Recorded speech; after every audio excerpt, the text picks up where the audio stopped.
ஆமென். ஆண்டவராகிய இயேசுவின் நாமத்தில் உங்கள் யாவருக்கும் என்னுடைய அன்பின் வாழ்த்துக்கள். இந்த பரிசுத்த ஓய்வு நாள் ஆராதனையிலே உங்கள் யாவரையும் சந்திக்கிறதிலே கர்த்தருக்குள் நான் அதிக மகிழ்ச்சி அடைகிறேன். ஆண்டவரை நம்ம ஒரு சபையாக கூடி சபையிலே பார்க்கிறது ரொம்ப ஒரு ஆசீர்வாதமான காரியம், மிகவும் மகிமையான ஒரு காரியம். ஒவ்வொருத்தரையும் ஒவ்வொரு இடத்துல பார்க்கும்போது வித்தியாசமாக இருக்கும். நீங்கள் பார்த்துருப்பீங்க, சில இடத்துல சிலருடைய பிள்ளைகள் ஸ்கூலில் படிப்பாங்க, அந்த அம்மா அந்த ஸ்கூல்லையே டீச்சராகவும் வேலை செய்வாங்க. அந்த பிள்ளைகளிடத்தில் கேட்டால் வீட்டில் பார்க்குற அம்மா வேற, ஸ்கூலில் பார்க்குற அம்மா வேற. பாஸ்டர் ஆஸ்பன் அவர்களை நீங்கள் எடுத்துக்கிட்டிங்கன்னா அவங்க அப்பா ஒரு மிகப்பெரிய தேவ மனிதர், ஊழியர்.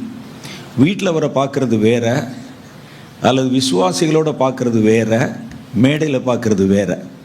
இயேசு நம்ம கூடத்தான் இருக்கிறார். அவர் நீங்கள் வீட்டில் பார்க்குறது வேற, தனி ஜெபத்தில் பார்க்குறது வேற, சபையில் பார்க்குறது வேற. சபையில் பார்க்குற இயேசு வித்தியாசமானவர். அதனால தான் வேதம் சொல்லுது, சபை கூடி வருதலை விட்டு விடாதிருங்கள். சபையில் தான் கர்த்தரை முழு மகிமையோடு பார்க்க முடியும். இயேசு நம்ம கூட வாழ்கிறவர். இயேசு பாருங்கள், 33 வருடம் உலகத்தில் வாழ்ந்தார். 3 வருஷம் சீஷர்களோட வாழ்ந்தார். அவங்களோட தான் கூடவே இருந்தார். நீங்கள் தான் தகப்பனும் தாயும் அப்படின்னு கூட சொல்லி அவங்களோட இருந்தார். அப்போ இயேசு அவர்களோட சர்வ சாதாரணமாக பழகினார். அவங்களோட பேசினார், ஒன்றா உட்காந்து சாப்பிட்டார், எல்லாம் செஞ்சார். ஆனால் இப்போ பரலோகத்தில் போய் இயேசுவை அதே சீஷர்கள் பார்க்கும்போது இங்கே பார்த்த இயேசுவா அந்த இயேசு அப்படின்னு ஆச்சரியமாக இருக்கும். ஏன்னா யாரை எங்கே பார்க்கணுன்னு இருக்கு. சிங்கத்தை அதோடைய குகையில் தான் பார்க்கணும், காட்டில் தான் பார்க்கணும்னு சொல்லுவாங்க. நம்ம பார்க்குற சிங்கமெல்லாம் வேற. அது மாதிரி இயேசுவை எங்கே பார்க்க வேண்டும், முழு மகிமையாக அவருடைய முழு அதிகாரத்தோடு பார்க்கணுன்னா சபையிலே கர்த்தரை பார்க்குறது வித்தியாசமான அனுபவம். சிலர் சொல்லுவாங்க, ஆண்டவர் தான் எங்கள் கூட இருக்கிறாரே, நாங்கள் வீட்டிலே ஜெபம் பண்ணிக்கிறோம், எங்கள் வீட்டில் எல்லாரும் ரட்சிக்கப்பட்டவங்க, நாங்களே கூடி ஒரு பாட்டு பாடி ஜெபம் பண்ணிக்கிறோம், எந்த சபைங்க நம்ப முடியுது இப்போல்லாம் அப்படின்னு அநேகர் சபை கூடி வருதலை விட்டு விடுகிறார்கள். நல்ல ஒரு காரியம் தெரிஞ்சுக்கங்க, இயேசு ஒவ்வொரு இடத்துலையும் ஒவ்வொரு விதமாக காட்சி அளிக்கிறார். உலகத்திலே ஒரு சின்ன குழந்தையா பிறந்த இயேசு வேற, மத்திய வானத்திலே தேவ தூதர்கள் சூழ உலகத்துக்கு வரப்போகிற இயேசு வேற. இவருடைய மகிமை வேற, அவருடைய மகிமை வேற. அதனால் நான் உங்களுக்கு பிரதானமாக சொல்லுகிற புத்திமதி என்னவென்றால், எந்த காரணம் கொண்டும் சபை கூடி வருதலை விட்டு விடாதீர்கள். சில இடத்துல நான் கொஞ்சம் வருஷம் சபை நடத்திட்டு இருந்தேன். ஏற்றால ஒரு 17 வருஷம் சபை நடத்தின அனுபவம் உண்டு. அதுக்கு பிறகு கர்த்தர் இந்த தீர்க்க தரிசன ஊழியத்துக்கு உன்னை முழுசாக அழைக்கிறேன்னு சொன்ன போது எனக்கு கீழே இருந்த பல சபைகள், நிறைய பிரான்ச்சஸ் இருந்தது. அந்தந்த பாஸ்டர்களுக்கே அந்த இடத்தோடு எழுதி கொடுத்துட்டு நான் கர்த்தருடைய ஊழியத்தை செய்ய கடந்து வந்து விட்டேன். அதனால் சபையை குறித்து எனக்கு கொஞ்சம் நல்ல அனுபவம் உண்டு, பரிச்சயம் உண்டு. சில விசுவாசிகள்கிட்ட கேட்டால் சொல்லுவாங்க, ஏன் போன வாரம் சர்ச்சுக்கு வரலன்னா ஒரே தலைவலின்னு சொல்லுவாங்க, அல்லது காய்ச்சல் அடிச்சு பாஸ்டர் அதான் வரலன்னு சொன்னோம். நல்லா இருக்கும்போது வரலன்னா கூட பரவாயில்ல, காய்ச்சல் அடிக்கும் போது தான் கட்டாயம் வரணும். ஏன்னா சுகமாக்குகிறவர் இங்கே இருக்கிறார். சுகமாக இருக்கும்போது கூட சுகம் இல்லாத நேரத்தில் கண்டிப்பாக வந்துடணும். ஒரே இருமல் பாஸ்டர் அதனால தான் சர்ச்சுக்கு வரல, இருமல் இருந்தால் தான் வரணும். அதை குணமாக்குகிறவர் இங்கே இருக்கிறார். அப்போ இயேசுவை சந்திப்பதில் நம்ம மகிழ்ச்சியோடு போகணும். தாவீது எவ்வளோ பெரிய ராஜா, அவரை பார்க்குறதுக்கு எவ்வளோ பேர் ஆசையாக இருப்பாங்க. தேவனுடைய ஆலயத்துக்கு போவோம் வாருங்கள் என்று அவர்கள் எனக்கு சொன்ன போது எனக்கு அவ்வளோ மகிழ்ச்சியாக இருந்ததுன்னு தாவீது சொல்லுகிறார். அதனால் சபை கூடி வருவதில்லை விட்டுவிடக்கூடாது. சபையிலே பார்க்கிற இயேசு வித்தியாசமானவர். அவர் உங்கள் பிரச்சனைகள், தேவைகள் எல்லாவற்றுக்கும் பதிலை வைத்துத்தான் வருகிறார். தம்முடைய பிள்ளைகளை சந்திக்க அவர் கடந்து வருகிறார். உங்களை பார்க்கும்போது எனக்கு ரொம்ப சந்தோஷமாக மாத்திரமில்ல, கொஞ்சம் பொறாமையாகவும் இருக்கிறது. ஏன்னா நல்ல ஒரு சபையிலே கர்த்தர் உங்களை கொண்டு வந்து வச்சிருக்கிறார். நான் ரட்சிக்கப்பட்ட புதுசுலாம் இப்படி சபை கிடைச்சா போயிருக்கவே மாட்டேன், அது உள்ளே இருந்திருப்பேன். உங்களை சரியான விதத்தில் வழி நடத்துவதற்கு வேத வார்த்தையிலே வழிநடத்தப்படுகிற சபை தான் நிலைக்கும் என்னைக்கும். எனக்கு உங்கள் அன்பு போதகரை எனக்கு தெரியும், ஆஸ்பன் அவர்களை. அவருடைய செய்தியை நான் நிறைய கேட்டிருக்கிறேன் அந்த யூடியூப் வழியாக. அவர் வசனத்தை பகுத்து போதிக்கிறதுல மிக சிறப்பாக தேவனுடைய வார்த்தையை ஒரு பிட்டு கூட முன்ன பின்ன போகாமல் அதை சத்தியத்தை சத்தியம் என்று சொல்லுகிறவர்கள். சத்தியத்தை நம்ம கேட்கும்போது உங்களுக்கு தெரியாது, அந்த சத்தியம் உங்களுக்குள்ளே போய் அது கிரியை செய்ய ஆரம்பிக்கும் போது தான், உங்கள் வாழ்க்கையிலே மாற்றங்களை கொண்டு வரும்போது தான் அதோடைய மகிமை என்ன என்பது நமக்கு தெரியும். இன்னைக்கு வசனத்தை, சத்தியத்தை போதிக்கிற ஊழியர்கள், போதகர்கள், சபைகளை பார்ப்பது அரிதாக இருக்கிறது. இப்போல்லாம் பார்த்தீங்கன்னா ஒரே கொண்டாட்டம் தான். ஒரு 3 மணி நேரம் சர்வீஸ்னால் 2 மணி நேரம் கொண்டாட்டம், ஒரு அரை மணி நேரம் ஆட்டம், முடிந்தது அதோட. நான் அதை தப்பு சொல்லலை, ஆனால் அது தேவையில்லை. நம்ம தேவனுடைய வார்த்தையிலே வளரணும், வசனத்திலே வளரணும். கர்த்தரை நம்ம எப்போ கண்டுகொள்ள முடியும்? வேதத்தில் நமக்கு ஒரு காரியம் சொல்லுது.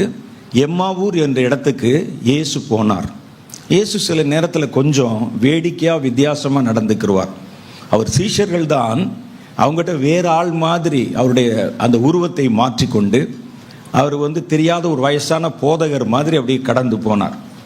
இயேசு தம் சீஷரிடத்தில் கேட்டார், இந்த ஊரில் என்னப்பா விசேஷம்னு கேட்டார். ஒரே பரபரப்பாக இருக்கே. அவர்கள் அவரை ஊருக்கு புதியவர் என்று நினைத்து கொண்டு அவர்கிட்ட சொன்னாங்க, உங்களுக்கு தெரியாதா ஐயா, இயேசு என்ற ஒரு பெரிய மகான், தேவனுடைய ஒரே பேரான குமாரன், அவர் இந்த உலகத்தில் இறங்கி வந்து எல்லாருக்கும் சுகம் கொடுத்தார், நல்லது செய்தார், அற்புதம் செய்தார், அவரை சிலுவையில் அடைச்சிட்டாங்கன்னு சொன்னார். இயேசு தெரியாமல் அப்படியான்னு கேட்டார். இவங்களுக்கு ரொம்ப சந்தோஷம். கொஞ்சம் நல்லா விளக்கமாக சொல்லுங்களேன் அப்படின்னு சொன்னார். உடனே அவர்கள் அதை இயேசுவுக்கு விளக்கி சொன்னாங்க. விளக்கி சொல்லி அப்படியே கொண்டு வருகிறார்கள். எம்மாவூர் என்ற இடம் வந்தது. அப்போ இயேசு சொன்னார், சரி நீங்கள் இங்கே தங்க போகிறீங்களா அப்படின்னு கேட்டார். ஆமையா அப்படின்னு சொன்னோன்னே, சரி நான் போகிறேன் என்று அப்புறம் போகிறவர் போல காணப்பட்டாராம். அப்படி மெல்ல போகிற மாதிரி. இப்போ இதெல்லாம் பாருங்களேன், அவர் இயேசு எப்படி அவருடைய பிள்ளைகளோட எப்படி விளையாடுறாரு. அப்போ ஏன்ட்டு ஒருத்தர் கேட்டார், இயேசுக்கு தான் தெரியுமே, அவரை பற்றி அவருக்கே சுவிசேஷம் சொல்கிறாங்களே. நம்மளுக்கு பாருங்க, இயேசுக்கே சுவிசேஷம். கொஞ்சம் தலையை குறிஞ்சிங்கன்னா பாசத்தலையிலே கை வச்சு ஜெபம் பண்ணிடுவான், பார்த்துருப்பீங்க. அவர்களுக்கு இயேசுக்கே சுவிசேஷம். அது ஏன் இயேசு தெரியாத ஒரு மாதிரி கேட்டார் அப்படின்னு. அப்போ நான் அவர்களுக்கு சொன்னேன், இவர்கள் சுவிசேஷம் சொன்னால் எப்படி சொல்கிறாங்கங்கிறத டெஸ்ட் வச்சு பார்க்கறதுக்கு தான் இயேசு அமைதி அந்த சுவிசேஷத்தை கேட்டுக்கொண்டிருந்தார். ஏன்னா சில ஆளுக்கு என்ன செய்வாங்கன்னா, கொஞ்சம் இட்டு கட்டி கதையெல்லாம் சேர்த்து அதை பார்த்தீங்கன்னா அப்படி எப்படின்னு சொல்லி ரொம்ப அதை பெருசுபடுத்தி பேசிடுவாங்க. இனி உலகத்துக்கு இவர்கள் தான் சுவிசேஷத்தை கொண்டு போகணும். அதை சரியாக கரெக்டாக சொல்கிறாங்களா, முன்ன பின்ன இல்லாமல் நேர்த்தியாக உண்மையாக சத்தியமாக பேசுகிறாங்கிறத அவர் பார்ப்பதுக்கு தான் புதியவர் போல பேசு கேட்போம் அப்படின்னு அவங்களுக்கு வச்ச ஒரு பரீட்சை. அப்போ இயேசு அங்கே கடந்து போகிறவர் போல காணப்பட்டார். அது இயேசுதான் என்று அவர் பக்கத்தில் வந்தபோது கூட அவருடைய சீஷர்களுக்கு அடையாளம் கண்டு கொள்ள முடியலை. அப்போ இயேசு வந்தபோது அப்போ சொன்னாங்க, ரொம்ப ராத்திரி நேரமாச்சு, இந்த வயசான காலத்தில் எங்கே போக போகிறீங்க, அதனால் கொஞ்சம் தங்கிட்டு காலையில் போகலாம், எங்களோட இன்னைக்கு ராத்திரி தங்கிருங்கன்னு சொன்னாங்க. இயேசு இந்த நாள் இரவில் அவர்களோட தங்கினார். எல்லாம் சாப்பிட்ற நேரம் வந்தது. அவர் அப்பத்தை எடுத்து பிட்டார். இவருடைய கண்கள் திறக்கப்பட்டது. அப்பம் என்பது என்ன தெரியுமா? தேவனுடைய வசனம். நானே வானத்திலிருந்து வந்த ஜீவ அப்பம் என்றார்.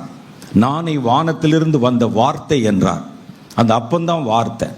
கர்த்தருடைய வார்த்தை எப்பொழுது உங்களுக்கு பிட்டு கொடுக்கப்படுகிறதோ உங்கள் கண்கள் திறக்கப்படும்.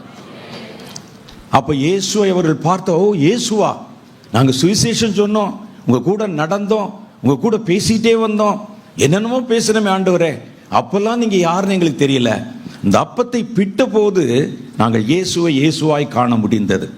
அதனால தான் வேத வசனத்தை உங்களுக்கு ஆகாரமாக்கி தருகிற எந்த சபையிலும் உங்களால் இயேசுவை பார்க்க முடியும். நீங்கள் உட்கொள்வதற்காக, புசிப்பதற்காக வேத வசனத்தை பிட்டு கொடுக்கிற எந்த போதகர் வழியாகவும் உங்களால் இயேசுவை சந்திக்க முடியும். நான் அறிந்திருக்கிற வரை இந்த சபை கர்த்தருடைய வசனத்தையும் வார்த்தையும் பிரதானப்படுத்தி வசனத்திலே கட்டப்பட்டிருக்கிற ஒரு சபை. அந்த இடத்துல நீங்கள் இருக்கிறதுல எனக்கு ரொம்ப சந்தோஷம்.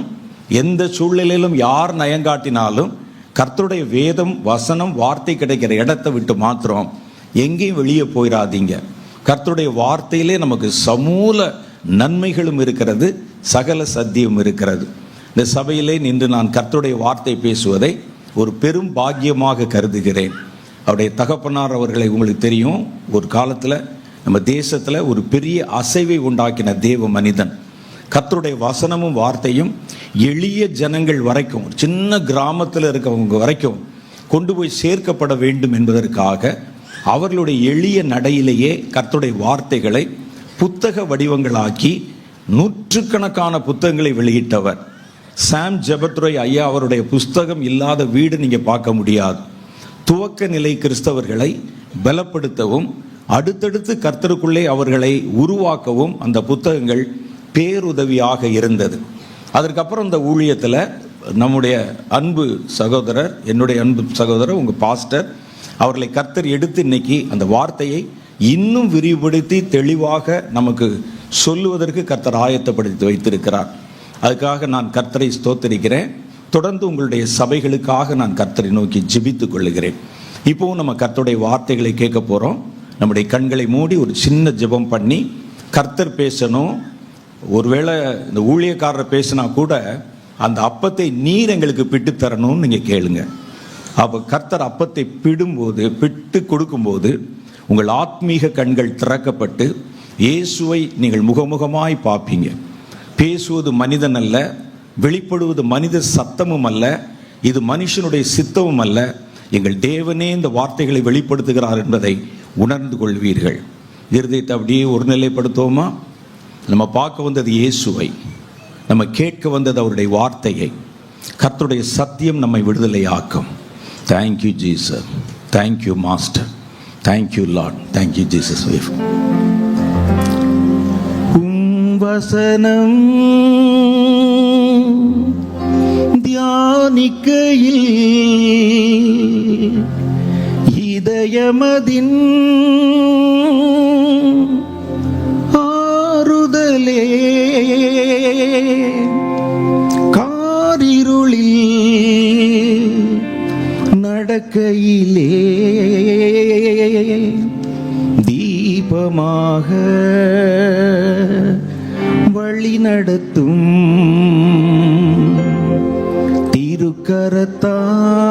திருக்கரத்தால் தாங்கி என்னை திருச்சித்தம் போல் நடத்திடுமே. குயவன் கையில்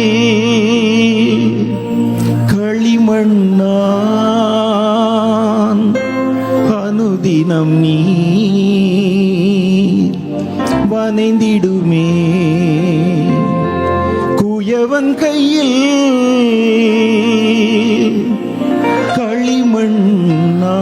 களிமண்ணான் அனுதினம் நீ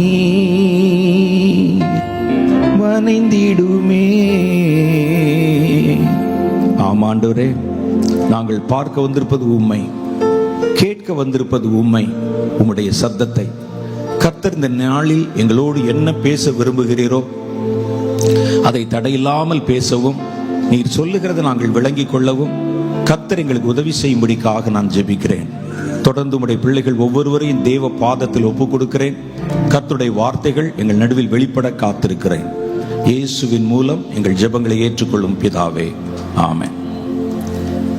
நம்ம சபையில் வரும்போது உங்களை ஊக்கப்படுத்தவும் உற்சாகப்படுத்தவும் விடுதலை கொடுக்கவும் நிறைய வசனங்கள், வார்த்தைகள் வாரந்தோறும் உங்களுக்கு சொல்லப்படுகிறது. அது நம்மை கர்த்தருக்குள்ளே உறுதிப்படுத்துகிறது. நமக்கு இருக்கிற போராட்டங்கள், பிரச்சனைகளிலிருந்து விடுதலை கொடுக்கிறது. ஆனால் அது மாத்திரம் இல்லை, சபை உங்களை குறித்து கவலைப்படுகிறது. நம்முடைய போதகர்கள் இங்கே வரும்போது அநேக சமயங்களில் பார்த்தீங்கன்னா கூட்டம் முடிஞ்ச பிறகு கூட உங்களுக்காக தனித்தனியாக ஜெபம் பண்ணி உங்களுடைய பிரச்சனைகளை கேட்டு கர்த்தருடைய பாதத்திலே காத்திருந்து அதுக்காக ஜெபம் பண்ணி இந்த வாரத்தில் நாங்கள் என்ன பேசணும் அப்படின்னு கர்த்தரிடத்திலே வார்த்தைகளை வாங்கி உங்களுக்கு என்ன தேவையோ அதை பேசுகிறாங்க. நிறைய வாக்குத்தத்தங்கள் சொல்லி உற்சாகப்படுத்துகிறாங்க. கர்த்தருடைய விடுதலையை பற்றி பேசுகிறாங்க. இதன் மூலம் நமக்கு என்ன தெரியுது? சபை தன் மந்தையை குறித்து கவலைப்படுகிறது. ஆனால் இன்னைக்கு ஒரு வித்தியாசம். நான் உங்களை என்கரேஜ் பண்ணுறது, ஊக்கப்படுத்துறது, வாக்குத்தத்தம் எல்லாம் பேச போகிறதில்ல. நீங்கள் சபையை பற்றி கவலைப்பட வேண்டும். சபை உங்களை பற்றி கவலைப்படுதில்ல, நீங்கள் சபைகளையும் ஊழியங்களையும் பற்றி கவலைப்பட வேண்டும். சபையை குறித்த காரியங்களை குறித்து நீங்கள் அந்த சபையை நேசிக்க வேண்டும். அதற்கு கர்த்தர் சபைகளை கடைசி காலத்தில் இனி வருகிற நாட்களில் இருக்கிற சபையை குறித்து கர்த்தருடைய மன பாரம் என்ன என்பதை கர்த்தர் வெளிப்படுத்தி பேசின சில தீர்க்க தரிசன வார்த்தைகளை உங்களிடத்தில் பகிர்ந்து கொள்ள விரும்புகிறேன். அது கர்த்தருடைய மன பாரத்தை காட்டுகிறது. என் சபை என் சொந்த இரத்தத்தை சிந்தி என்னுடைய இரத்தத்தினால் மீட்டு கொண்ட என் சபை இன்னைக்கு அதோடைய நிலைமைகள் பரிதாபகரமாக இருக்குது. ஒருவேளை நீங்கள் நல்ல சபையில் இருக்கனால உங்களுக்கு வெளியே தெரியாது. வெளியே சபைகளுடைய போக்கு, நடவடிக்கைகள், அவங்க பேசுகிற காரியங்கள், நடைமுறைகள், சொல்லப்படுகிற உபதேசங்கள், பேசப்படுகிற தீர்க்க தரிசனங்கள் எல்லாம் தாறுமாறாக எங்கேயோ ஜனங்களை இயேசுவிடத்தில் திருப்பாமல் மனிதர்களிடத்திலும் சாத்தானிடத்திலும் குருட்டு நம்பிக்கை இடத்திலும் தவறான விசுவாசத்திற்கும் திருப்புகிறதை பார்க்கிறோம். ஜனங்களும் கூட அதில் திருப்தி ஆகிறார்கள். போதுங்க, இது போதும் எங்களுக்கு அப்படின்னு திருப்தி ஆகிறாங்க. ஒரு சபை என்பதனுடைய முக்கியமான கடமை என்னன்னு கேட்டால், அந்த சபை ஒரு மனிதனை கிறிஸ்துவின் நிறைவான வளர்ச்சிக்கு ஏற்ற வளர்ச்சியை அடையும்படி செய்யணும். எபேசியர் புஸ்தகத்தில் அதைத்தான் சொல்கிறாங்க. 4வது அதிகாரத்தில் சபையானது சீர்பொருந்தவும் கிறிஸ்துவின் நிறைவான வளர்ச்சிக்கு ஏற்ற வளர்ச்சியை அடையவும் கர்த்தர் உங்களில் சிலரை அப்போஸ்தலராகவும் சிலரை மேய்ப்பராகவும் சிலரை தீர்க்கதரிசியாகவும் போதகராகவும் சுவிசேஷகராகவும் ஏற்படுத்தினார். அப்போ கர்த்தருடைய நோக்கம், சபையை குறித்த நோக்கம் என்னன்னு கேட்டால், உங்களை கிறிஸ்துவனுடைய நிறைவான வளர்ச்சிக்கு ஏற்ற வளர்ச்சி அடைய வைக்கணும். அப்போ கிறிஸ்துவனுடைய வளர்ச்சி ஏன் அடைய வைக்கணும்னு கேட்டால், கிறிஸ்துவனுடைய வளர்ச்சியை போல, கிறிஸ்துவை போல மாற்றப்பட்ட அவருடைய சுபாவம், அவருடைய அன்பு, அவருடைய பரிசுத்தம், அந்த மாதிரி மாற்றப்பட்ட ஜனங்கள் தான் பரலோக ராஜ்யத்தை போய் அடைய முடியும். பரலோக ராஜ்யம் அது கண்ட குப்பைகளுக்குமானது அல்ல. அது கர்த்தருடைய சாயலை கொண்டிருக்கிற தேவ பிள்ளைகளுக்கு உரியது. அப்ப கர்த்தர் சொன்னார், நித்திய ஜீவனை அவர் தருவேன் என்பதுதான் வாக்கு தத்தம். நீ நல்லா அதை புரிஞ்சுக்கிறணும். நித்திய ஜீவன், அந்த நித்திய ஜீவனை அடைய வைக்கணும் அப்படின்னா, நித்திய ஜீவன் என்றால் என்னன்னு உங்களுக்கு தெரியும். மரணத்துக்கு பிறகு மனிதனுக்கு வருகிற வாழ்க்கைக்கு பேர் தான் நித்திய ஜீவன். அந்த நித்திய ஜீவனை அடைய இயேசு நமக்கு ஒரு வழி காட்டினார். அந்த நித்திய ஜீவனில் பயமில்லாத ஒரு வாழ்க்கை, பரிசுத்தமான ஒரு வாழ்க்கை, சந்தோஷமான ஒரு வாழ்க்கை, போராட்டம் பிரச்சனையும் இல்லாத ஒரு வாழ்க்கை, எல்லாவற்றுக்கு மேலாக உங்களை படைத்த தேவனோடு வாழ்கிற ஒரு வாழ்க்கை, அதை கொடுப்பேன் என்பதுதான் அந்த வாக்கு தத்தம். இன்னைக்கு சபை நம்முடைய பார்வையை திருப்பி இருக்கிறது. அது சொல்லுது, கர்த்தர் உங்களை சிலுவையில் மறைச்சதே உங்களை பணக்காரர் ஆக்குவதற்கு, எங்க பூமியில் உங்களை பெரிய ஐஸ்வர்யவான்கள் ஆக்குவதற்கு. உங்களுக்கு ஒரு வீடு இருக்குதா, எங்கள் சபைக்கு வாங்க, 4 வீடு ஆக்கி தர்றோம், 5 வீடு ஆக்கி தர்றோம். ஆனால் வேதம் சொல்லுகிறது, பணக்காரர் நீங்கள் ஆகணுமா, எங்கள் சபைக்கு வாங்க, காணிக்க கொடுங்க, 10 ரூபா கொடுத்தா கர்த்தர் 100 ரூபாயை தருவார். இன்னைக்கு ஜனங்கள் பொருளாசைக்காக சபைக்கு போகிறாங்க. எங்களுக்கு வசதி வந்துடும், வாழ்க்கை வந்துடும், உலக ஆசீர்வாதம் வந்துடும் சபைக்கு போகிறாங்க. உலக ஆசீர்வாதத்தை இயேசுல யார் வேண்டாலும் கொடுக்க முடியும். அதானியும் அம்பானியும் ரட்சிக்கப்பட்டவர்களா? அவங்க சபைக்கு போய் அவ்வளோ பெரிய பணக்காரர் ஆனாங்க. இலான் மஸ்க் என்ற ஒரு பெரிய உலக பணக்காரர், மைக்ரோசாஃப்ட் நிறுவனத்தில் இருக்கிறவர்கள், இவங்களாம் என்ன சபைக்கு போய் ரட்சிக்கப்பட்டு தசமபாகம் கொடுத்து பணக்காரர் ஆனவங்களா? இல்லை. சரீர சுகம் வேண்டுமா, சபைக்கு வாருங்கள். சபையில் மாத்திரம் சரீர சுகம் இல்லை, ஆஸ்பத்திரியிலே கிடைக்குதே. சர்ச்சில் இருக்க பாஸ்டர்கள், போதகர்கள் நிறைய பேர் ஆஸ்பத்திரியில் போய் கூட குணமாகறாங்களே. எங்கேயும் கிடைக்க முடியாத ஒரே ஒரு காரியம் நித்திய ஜீவன். பணத்தை இயேசு இல்லாமல் சம்பாதிக்க முடியும், சுகத்தை இயேசு இல்லாமல் பெற முடியும். நித்திய ஜீவனை மாத்திரம் இயேசு இல்லாமல் எவனும் பெற முடியாது. அங்கதான் நம்ம வித்தியாசப்படுகிறோம். சபையினுடைய வேலை அதை பிரதானப்படுத்தி காமிக்கணும். நீ பரலோகத்து போகணும். மரணம் அடையும் போது ஒரு மனிதன் கிறிஸ்து இல்லாமல் இந்த உலகத்திலே வாழ்ந்து விடலாம். ஆனால் கிறிஸ்து இல்லாமல் சாவதுதான் கடினம். கிறிஸ்து இல்லாமல் சாகறான் பாருங்க, அதுதான் கஷ்டம், அதுதான் பயங்கரம். அவருடைய நித்திய ஜீவன், நித்தியத்தை எங்கே கழிப்பேன் தெரியாதவனுக்கு, அப்படிப்பட்டவர்களுக்கு நல் நம்பிக்கை தந்து, நான் இருக்கிற இடத்திலே நீங்கள் இருக்கும்படிக்கு அருள் செய்வேன் என்று சொன்ன வாக்கு தத்தத்தை நினைவு கூர்ந்து, நமக்காக ஜீவனை கர்த்தர் சிந்தினது உங்களுடைய கஜானாவை நிரப்புவதற்கல்ல, உங்களை பரலோகத்தில் உங்களை கொண்டு போய் சேர்ப்பதற்காக. அதுதான் இயேசுட்ட இருக்கிற விசேஷம். அதை தாண்டி இவர்கள் சொல்லுகிற எல்லாவற்றையும் நீங்கள் இயேசு இல்லாமலே பெற முடியும். கொஞ்சம் நல்லா கடினமாக வேலை செஞ்சால் பெற முடியும், திருடுனா கூட பெற முடியும், ஒரு பொய் சொன்னால் லஞ்சம் வாங்கினால் கூட பணம் பெற முடியும். ஆனால் இயேசு இல்லாமல் நித்திய ஜீவனை எந்த விதத்திலும் நீங்கள் பெற முடியாது. என்னால் அல்லாமல் என் பிதாவிடத்தில் ஒருவனும் வரான் என்று கர்த்தருடைய வேதம் சொல்லுது. அப்ப நம்ம அதெல்லாம் முக்கியமா காமிக்கணும். அப்ப மரணத்துக்கு பிறகு வருகிற வாழ்க்கையில பயமில்லாத ஒரு வாழ்க்கை. மரணம் அடையன்னு சொன்னா அவர்களுக்கு இந்த மரணத்தின் மேலே ஆசை வந்துடுறத பார்க்கிறோம். தேவனுடைய பிள்ளைகளுக்கு பூமிக்குரிய இந்த கூடாரத்தில் பாரம் சுமந்து தவிக்கிறேன், எனக்கு சில வேலைகளை கர்த்தர் வச்சிருக்கிறதுனால தான் பூமியில் இருக்கிறேன், நான் இந்த கூடாரத்தில் இருந்து அவ்விடத்துக்கு போக எனக்கு ஆசை உண்டு. ஏன்னா அவர்கள் அந்த நித்திய ஜீவனை சுவைத்தவர்கள். ஆனால் நிறைய பேரை பார்க்குறோம், நல்ல விசுவாசம் சொல்லுவாங்க. டாக்டர் வந்து சொன்ன, என்ன சொல்றீங்க டாக்டர், எவ்வளோ நாள் தாங்குவேன் டாக்டர், எதை அப்படியாவது காப்பாத்துருங்க டாக்டர். ஏன் நமக்குன்னு சொன்னா நித்திய ஜீவனை குறித்த நம்பிக்கை நமக்கு இன்னும் வரவில்லை. இன்று நான் என் கண்ணை மூடினால் அடுத்த நிமிஷம் நான் பரலோகத்தில் கண்ணை திறப்பேன் என்ற நம்பிக்கை வரல. நம்முடைய சபைகள் அதை கொடுக்கல, நம்முடைய ஊழியக்காரர்கள் அதை பற்றி பேசல. அவர்கள் முழுவதும் இந்த உலகத்தை நேசிக்க கற்றுக் கொடுக்கிறாங்க. உலகத்திலும் உலகத்தில் உள்ளவைகளிலும் அன்பு கூறாதிருங்கள் என்பதுதான் கர்த்தர் நமக்கு கற்றுக் கொடுத்த பாடம். இன்னைக்கு சபைகள் அல்லது ஜனங்கள், ஊழியர்கள் உலகத்தை நேசிக்க கற்றுக் கொடுக்கிறாங்க. உலகத்தில் அங்க இருக்கிற மனிதர்களை இல்ல, உலகத்தில் இருக்கிற பொருள்களை, உலகத்தின் ஆசாபாசங்களை, உலகத்தின் இச்சைகளை நேசிக்க சொல்லி தராங்க. எவ்வளவு பெரிய பணக்காரராக இருந்தாலும் ஒரு குறிப்பிட்ட காலம் வரைக்கும் தான் உலகத்தில் இருக்க முடியும். ஒரு செகண்ட் மரணம் வந்துருச்சுன்னா உங்களுடைய ஐடி கேடி கார்டு, உங்களுடைய நீங்க படிச்ச படிப்பு எதுவும் பயன்பெறாது. அப்போ இனி வருகிற ஒரு பெரிய நித்திய ஜீவ வாழ்க்கைக்கு ஆயத்தமா இருக்கணும். இன்றைக்கு சபைகளுடைய போக்கை கர்த்தர் பார்த்து கண்ணீர் வடிக்கிறார். எவ்வளவு நான் என் ரத்தத்தை சிந்தி சும்மாவா அந்த சபை வந்திருக்கு? ஒரு 4 பேர் கூடி கூட்டம் கூடி பேசி ஒரு ட்ரஸ்ட் அமைத்து அப்படியா சபை வந்திருக்கு? உண்மையான சபை கர்த்தருடைய ரத்தத்தில் அல்லவா வந்திருக்கு.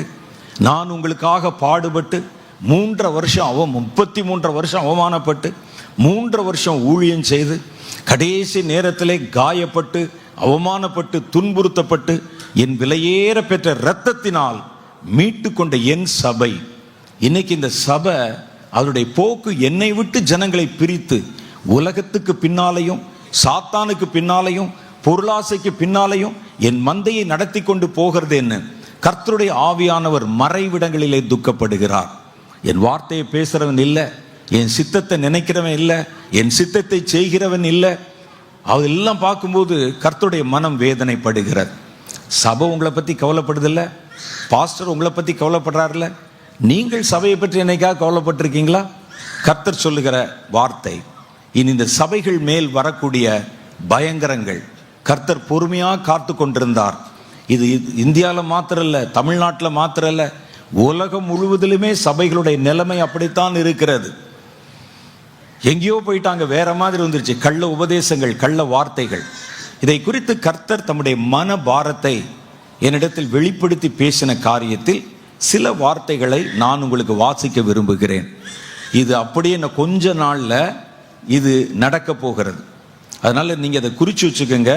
சபைகளுக்கு உத்தரவாதம் பண்ணவும் ஜெபிக்கவும் நீங்கள் வெகு கடமைப்பட்டிருக்கிறீர்கள். இது உங்க சபையை பற்றி சொல்லுதானா? இல்லை, நம்ம சபை நல்ல ஒரு நிலையில் இருக்கிறது. உலகத்தில் நிறைய சபைகளை பற்றி சொல்லுகிறது. உங்களுடைய உத்தரவாதத்தை உணர்ந்து நீங்க எல்லா சபைகளுக்காகவும் ஊழியங்களுக்காகவும் அதில் இருக்கிற குறைகளுக்காகவும் கண்ணீரோடு ஜெபம் பண்ணணும். வேற அந்த சபைகளுக்கு நம்ம என்ன செய்ய முடியும் அப்படிங்கிறத பார்த்து நம்ம வசனத்துக்கு சாட்சியாக நிற்கணும். கர்த்தர் பேசின வார்த்தைகளை நான் உங்களுக்கு வாசிக்கிறேன். அதுக்கு பிறகு அதை குறித்த சில விவரங்களை உங்களுக்கு சொல்ல விரும்புகிறேன். உன் தேசத்தின் மேலும் இன்னும் ஒரு பெரிய தீங்கு வர காத்திருக்கிறது. அது என்னுடைய வீட்டின் மேலும் என் ஊழியர்கள் மேலும் வருகிறது. இது கர்த்தர் என்கிட்ட பேசினது. கர்த்தர் என்னிடத்தில் பேசுகிற காரியத்தை தெளிவா இது கர்த்தர் சொன்னார்னு தெரியாவிட்டால் வெளியே சொல்ல மாட்டேன்.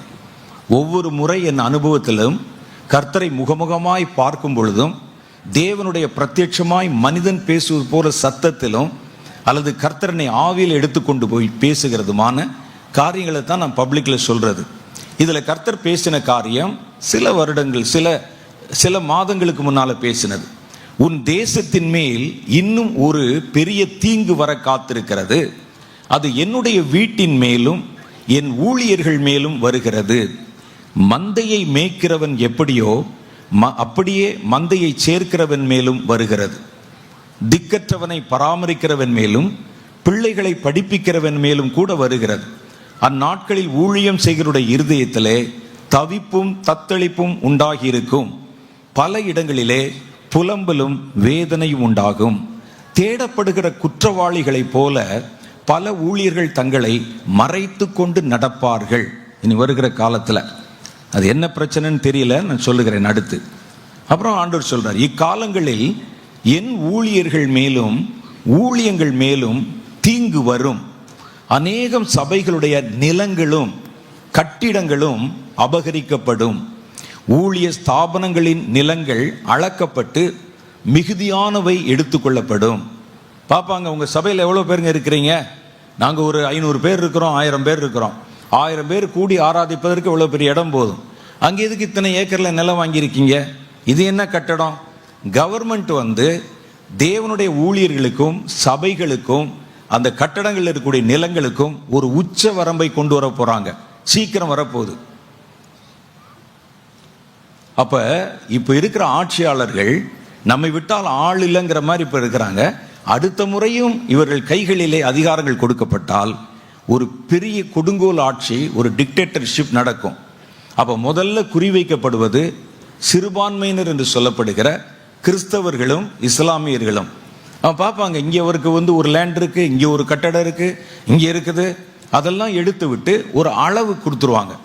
ஒரு 500 பேர் கூடி ஆராதிக்கிறீங்க, அவ்வளோதானே, போதும், இவ்வளவு, மிச்சமெல்லாம் கவர்மெண்ட்டுக்கு எடுத்துட்டு போயிடுவாங்க. நீங்கள் கேட்க முடியாது.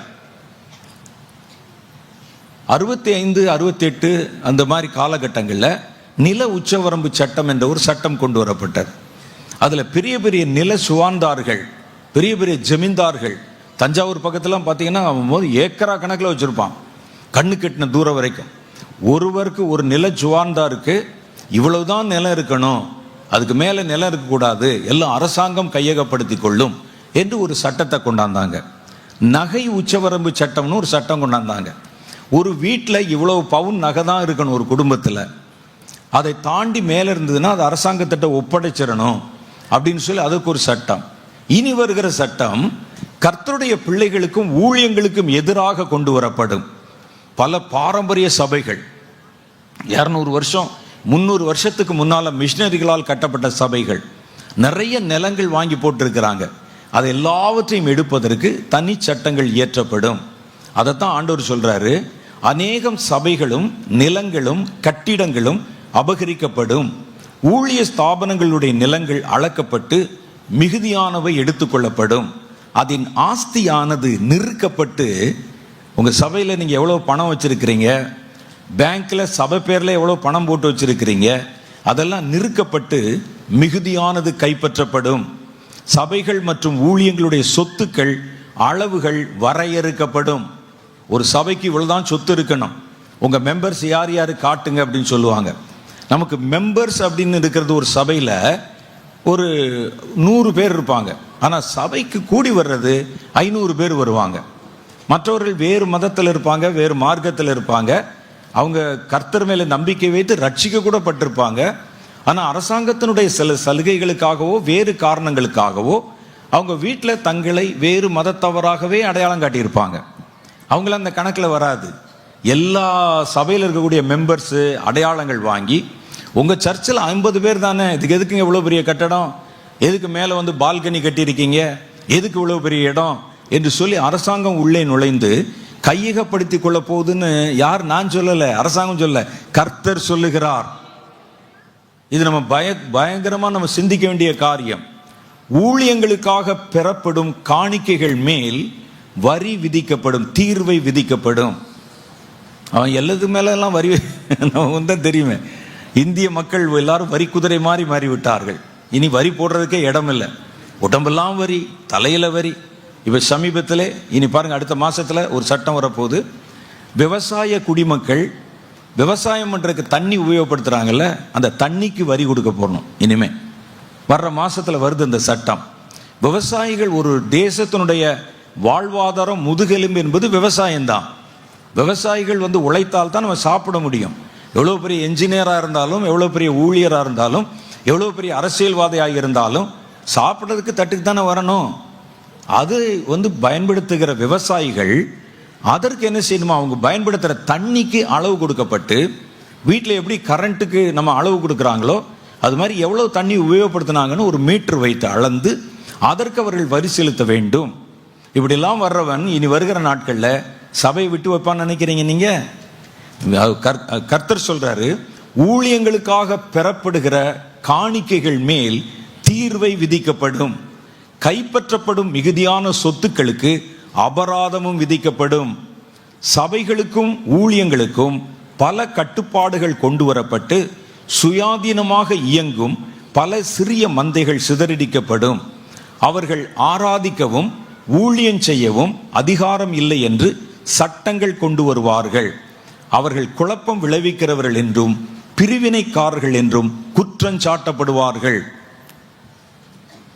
நல்ல ஊழியக்காரன் பாவம் சபை நடத்துறதுக்கு இடம் இல்லை, சின்ன இடத்துல கூடி ஆராதனை பண்றாங்க, பண்ணக்கூடாது. அவர்கள் ஒரு தீவிரவாதிகள் என்பது போல சித்தரிக்கப்படுவாங்க. குழப்பம் விளைவிக்கிறவர்கள் என்று பிரிவினைக்காரர்கள் என்றும் குற்றஞ்சாட்டப்படுவார்கள். வெளி இடங்களிலிருந்து ரட்சிக்கப்படுகிறவனும் என் நாமத்தை ஏற்றுக்கொள்ளுகிறவனும் காவல் நிலையங்களிலே விசாரிக்கப்படுவார்கள். மறைமுகமான பல மிரட்டல்களினாலும் போராட்டங்களினாலும் அநேக ஊழியர்கள் சோர்ந்து போவார்கள். என் நாமம் தரிக்கப்பட்டவர்களுக்கு அரசாங்கத்தினுடைய சலுகைகள் குறைக்கப்படும், பின்னர் அவைகள் முழுவதுமாக மறுக்கப்படும். அந்நாட்களில் ஊழியர்கள் அநேகர் மேலே பொய்யான குற்றச்சாட்டுகள் சுமத்தப்படும். அதை செய்வதற்கு அந்நியர்கள், நல்லா கவனிங்க, தான் ரொம்ப முக்கியம், அதை செய்வதற்கு அந்நியர்கள் திட்டமிட்டே ரட்சிக்கப்பட்டோம் என்று சொல்லி சபைகளுக்குள்ளும் ஊழியங்களுக்குள்ளும் நுழைவார்கள். பிளான் பண்ணி என்ன செய்வாங்கன்னா, ஐயா பாருங்க, சாக புழைக்க கிடந்தேன், கர்த்தர் நேற்று ராத்திரி காட்சி அளித்து இந்த சபைக்கு போன்னு சொன்னார்னு உள்ள வருவாங்க. நீங்க சாட்சி சொல்ல வச்சு உள்ள உட்கார வச்சிருப்பீங்க. அவர்கள் சபையை கெடுப்பதற்கும் இந்த சபையின் மேலே குற்றச்சாட்டுகளை சுமத்துவதற்கும் திட்டமிட்டே சபைகளுக்குள்ளே நுழைவாங்க. அதை செய்வதற்கு அந்நியர்கள் திட்டமிட்டே ரட்சிக்கப்பட்டோம் என்று சொல்லி சபைகளுக்குள்ளும் ஊழியங்களுக்குள்ளும் நுழைவார்கள். விசுவாசிகள் சிலரும் பணத்தாசை கொண்ட ஊழியர்கள் சிலரும் விலை போவார்கள். அதனால் விசுவாச துரோகம் செய்து அநேகரை காட்டியும் கொடுப்பார்கள். பகிரங்கமாக இவர்கள் அந்நியர்களை பின்பற்றுவார்கள். அந்தி கிறிஸ்துவானவன் வெளிப்படும் முன்பு விசுவாச துரோகமே முந்தி எழும்ப வேண்டும். இதெல்லாம் கர்த்தர் சொல்றார். கிறிஸ்தவ மாதிரி இருப்பான், கிறிஸ்தவர்கள் நடுவிலே ஒருத்தரை காட்டி கொடுப்பான். இப்போ சமீப நாட்கள்ல எல்லாம் நீங்க பார்த்தீங்கன்னா விசுவாசிகள் ஒரு விஷயத்துல கவனமா இருக்கணும். உங்களுக்கு தேவையில்லாத காரியங்கள் எல்லாம் காதுல போட்டுக்கிறாதீங்க. தேவையில்லாத காரியங்களை, நிறைய காரியங்கள் பார்த்தீங்கன்னா, இந்த ஊழியர் தப்பு, அந்த ஊழியர் தப்பு, இவர் பேசுற தப்புன்னு வேற யாரும் சொல்லல, கிறிஸ்தவர்கள் என்ற பெயரை வைத்திருக்கிறவங்க தான் பேசுறாங்க. பொது வெளியிலே, பப்ளிக்ல, டிவியில, சமூக வலைத்தளங்கள்ல. சில ஒரு நேரத்தில் சமீபத்தில் பார்த்தா ஒரு ஊழியக்காரர் ஏதோ இடறி விட்டார் என்று சொல்லி கிட்டத்தட்ட ஒரு 2 மாசம் ஊழியர்கள் முழுசும் அதே தான் பேசுறாங்க. எங்களை கர்த்தர் அழைத்தது கர்த்தரை பத்தி பேசுறதுக்கு. ஒரு ஊழியக்காரன் யாரை பத்தி பேசணும்? நீ 3 மாசம் இன்னொரு ஊழியக்காரனை பத்தி பேசினா நீ எப்ப கர்த்தரை பத்தி தியானிப்ப? இவர் எங்க போறாரு, இவர் எங்க வர்றாருன்னு சொல்லி நாங்க டிடெக்டிவ் கேமரா வச்சு சுத்துறோம் சொன்னா நீ கர்த்தர் பின்னால எப்ப சுத்துவ? கர்த்தர் பேசுறது எப்ப கேட்ப? எப்ப நீ ஜெபம் பண்ணுவ? எப்ப நீ தேவனை கற்றுக்கொள்வாய்? நான் அடுத்தவனே பார்த்துக்கிட்டு இருந்தா என்னை நான் எப்ப பார்க்கறது? இவன் இங்க பேசுறானா அங்க சொல்றானா தப்பு. விசுவாசிகளுக்கும் அதுதான் தேவைப்படுகிறது. ஓ நல்லா இருக்குதே அதை கேட்கறதுக்குன்னு அதுக்கு இடம் கொடுக்காதீங்க. அது உங்களுடைய பந்தய பொருளை இழந்து போக பண்ணிவிடும். அப்ப ஆண்டவர் சொல்றாரு, விசுவாச துரோகம் செய்து ஒரு வேறு மதத்தை சேர்ந்த தீவிரவாதிகளை யாரும் கூட குற்றம் சொல்லல. நம்ம ஊழியக்காரன் பேர் வச்சுக்கிட்டே இவர்கள் பல காரியங்களை பகிரங்கப்படுத்துகிறார்கள். இதெல்லாம் வரும் அப்படின்னு கர்த்தர் சொல்றார். உங்கள் முற்பிதாக்கள் சேகரித்த ஊழியத்துக்கான நிலங்களும் கட்டிடங்களும் அந்நியர்கள் வசமாகும். திராட்சை விளைந்த நிலம் வறண்ட நிலம் என்றும் தானியம் விளைந்த பூமி ஒரு தரிசு நிலம் என்றும் சொல்லப்பட்டு அதில் கொம்மட்டி காய்களும் அங்கே அந்த பேய் கொம்மட்டியும் விதைக்கப்படும். உங்கள் ஊற்றுக்கள் அந்நியர்கள் வசமாகி அதில் பன்றிகள் தங்கள் தாகத்தை தீர்த்து கொள்ளும். நம்ம கட்டி வச்ச இடத்துல பார்த்தீங்கன்னா பன்றி மாதிரி தேவையில்லாத ஆட்கள்லாம் உள்ள வந்து அவர்கள் அதை கையகப்படுத்தி கொள்வார்கள். அந்நியன் ஒருவன் இந்த ஆராதனைகள் அருவருப்பான இருக்கிறது, இதன் சத்தம் நாராசமானது என்று குற்றம் சொன்னால் அது ஏற்றுக்கொள்ளப்பட்டு உங்கள் ஆராதனை ஸ்தலங்கள் முத்திரையிடப்படும். இந்த நிலை பெருகுகிறதுனால் மனிதர்கள் வாழும் இடங்களிலே ஆராதனை ஸ்தலங்களுக்கு இடமில்லை என்று துரத்தப்படுவார்கள். அநேகம் சபைகள் ஊருக்கு புறம்பே துரத்திவிடப்படும். எதினால் இது வருகிறது என்பாயானால், ஏன் இந்த தீமை வருது என்பாயானால், உங்கள் நிர்விசாரத்தினாலேயே வருகிறது.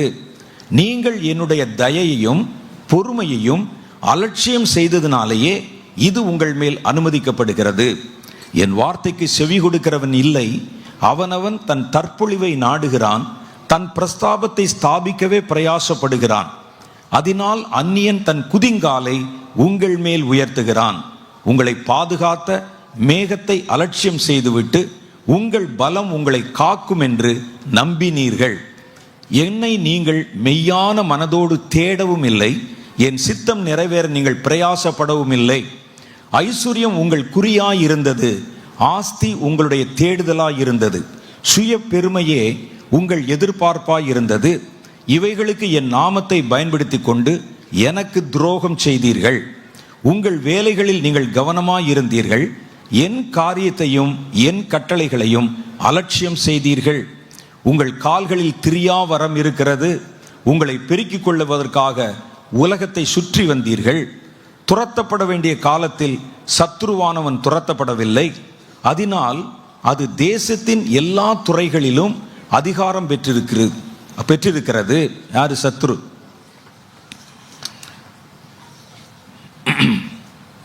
பதிவிடங்களில் மறைந்திருந்து கிரியை செய்த சத்துருவானவன் இனி பகிரங்கமாய் கிரியை செய்வான். ஜெபிக்கிறவனுக்கு நான் கட்டளை கொடுத்தேன், அவன் நித்திரை மயக்கமாய் புலம்புகிறான். யுத்தம் செய்கிறவனுக்கு நான் கட்டளை கொடுத்தேன், அவன் தன் பட்டயத்தை உரையிலிருந்தே எடுக்கவில்லை. ஆனால் நான் பட்டயம் கட்டி கொண்டிருக்கிறேன் என்று பெருமை பாராட்டி அதை பணமாக்கினான். நான் தீர்க்க தரிசன தலைமுறையை அபிஷேகம் பண்ணி எழுப்பினேன், அவர்கள் குறி சொல்லித் திரிகிறார்கள். ஆராதனை வீரர்கள் எழும்பி சந்தோஷம் கொண்டாடி கொண்டிருக்கிறார்கள். என் நாமத்தின் நிமித்தம் என் பாரத்தை பகிர்ந்து கொண்டு கண்ணீர் சிந்துகிறவனும் இல்லை, என்னுடைய இரக்கத்திற்காக என்னை நோக்கி கூப்பிடுகிறவனும் இல்லை. என் நாமத்தை வீணிலே வழங்கினவர்களை நான் வெட்கப்பட்டு ஓட பண்ணுவேன். அவர்கள் வஸ்திரம் முதலாய் உரிந்து கொண்டு அவர்களை வீதியிலே ஓட பண்ணுவார்கள். மாய்மாலம் பண்ணிக்கொண்டு என் திட்டங்களுக்கு தடையாய் நிற்கிற சில பெரிய ஊழியர்கள் சடுதியிலே மரித்து போவார்கள். சிலருடைய ஈரர் குரல்களை நான் கெடுத்து போடுவேன். சில பெரிய போதகர்கள், அவருடைய சபை வளாகங்கள் கையகப்படுத்தப்படும். அதில் அந்நிய காரியங்கள் பிரவேசிக்கும். அவருடைய சொத்துக்கள் அவர்கள் கைகளிலிருந்து பிடுங்கப்படும். அப்பொழுது அவர்கள் தங்கள் ஜீவன் தப்ப வெளியே ஓடி போவார்கள். அது அந்நியர்களுடைய காலை நக்குவார்கள். சடுதியிலே வரப்போகும் பயங்கரத்தை நான் உங்களுக்கு சொல்லி இருக்கிறேன். நீ இவைகளை உரத்து சொன்னாலும் மாய்மால ஊழியர்கள் இதற்கு செவி கொடுக்க மாட்டார்கள். இன்னும் சிலர் செவி கொடுப்பதாக காட்டிக்கொண்டு நிர்விசாரமாய் இருப்பார்கள். சத்துரு வெள்ளம் போல சடுதியிலே வரும்பொழுது அவர்கள் ஆயத்தம் இல்லாமல் தங்கள் நன்மைகளை கொள்ளையிட கொடுப்பார்கள். பெருமழையும் பெருவெள்ளமும் பலத்த காற்றும் இவர்கள் மேலே மோதும், ஆனாலும் இவர்கள் இதிலே சேதமடைவார்கள் என்று கர்த்தர் சொல்லுகிறார். ஆண்டவர் கொஞ்சம் காலம் பார்த்துக்கிட்டே இருக்கிறாரு. எவ்வளோ நாள் பொறுமையாக இருப்பார் யோசிச்சு பாருங்க. நம்ம நினைக்கிறோம் கர்த்தருடைய பிள்ளைகள் நம்மெல்லாம் சபை என்று வைத்துக்கொண்டால் என்ன வேணாலும் பண்ணலாம், ஊழியக்காரன் என்று வைத்துக்கொண்டால் என்ன வேண்டாலும் பேசலாம், எப்படி வேணாலும் ஊழியம் செய்யலாம், அது நமக்கு ஒரு சட்ட திட்டங்கள் கிடையாது, கட்டுப்பாடு கிடையாது, என்ன வேணாலும் பண்ணலாம் அப்படின்னு நினச்சிக்கிட்டு இருக்கிறோம். கர்த்தர் பொறுமையாக இருக்கிறதை பார்த்து கர்த்தரும் நம்மை மாதிரி தான் இருப்பார் போல இருக்கு, நம்ம அவருக்குள்ளே வந்துட்டதுனால இனி என்ன தவறு வேணாலும் செய்யலாம். சிலர் பேசுகிற சில செய்திகளை நான் கேட்டேன். அவங்க சொல்கிறாங்க, நீங்கள் கர்த்தரை விசுவாசித்தால் போதும், ஏசியன் கூட இருக்கிறார் நம்புறீங்கள, போதும், நீங்கள் அதுக்கப்புறம் என்ன செய்தாலும் கர்த்தர் உங்கள் பாவத்தை மன்னித்து விடுவார். கர்த்தரை நம்பாதவர்களை தான் தண்டிப்பார். நான் கர்த்தரை நம்பிட்டேன் ஆனால் பாவம் செய்கிறேன், கர்த்தர் என்னை மன்னித்து விடுவார். ஒரு கம்ப்யூட்டரில் ஆன்டிவைரஸ் போடுறது எப்படியோ அது மாதிரி நீங்கள் ரட்சிப்பை உங்களுக்குள்ளே போட்டுட்டீங்கன்னா நீங்க என்ன பாவம் செய்தாலும் அது ஆட்டோமேட்டிக்கா அப்படியே கழுவிடும் உங்களை. நீங்கள் பாட்டுக்கு தாராளமா இருக்கலாம், சந்தோஷமா இருக்கலாம், கொண்டாடலாம், என்ன வேண்டுமானாலும் செய்யலாம் அப்படின்னு நமக்கு கற்பித்து கொடுக்கிறாங்க. நாம் கர்த்தருடைய சார்பில் இருக்கிறோம் என்பதற்காக கர்த்தர் தன் நீதியை விட்டு விலக மாட்டார். நீதின்னு வந்துட்டா கர்த்தருக்கு எல்லாம் ஒண்ணுதான். இப்ப சமீபத்திலே நிறைய பேர், நான் நேற்று கூட என் செய்தியில சொன்னாங்க, பிகே மகால் நடந்த செய்தியில அநேக பேர் சொல்றாங்க, இஸ்ரவேலின் தேவன், இஸ்ரேல் தேசம் என்னதான் முடிவெடுத்தாலும் இயேசு இஸ்ரேல் பக்கத்தில் தான் இருப்பார், அவர் இஸ்ரவேலின் தேவன். நிறைய பேர் பார்த்தீங்கன்னா மீம்ஸ் போடுறாங்க, நிறைய அந்த இது போட்டு விடுறாங்க ஃபேஸ்புக்கில்.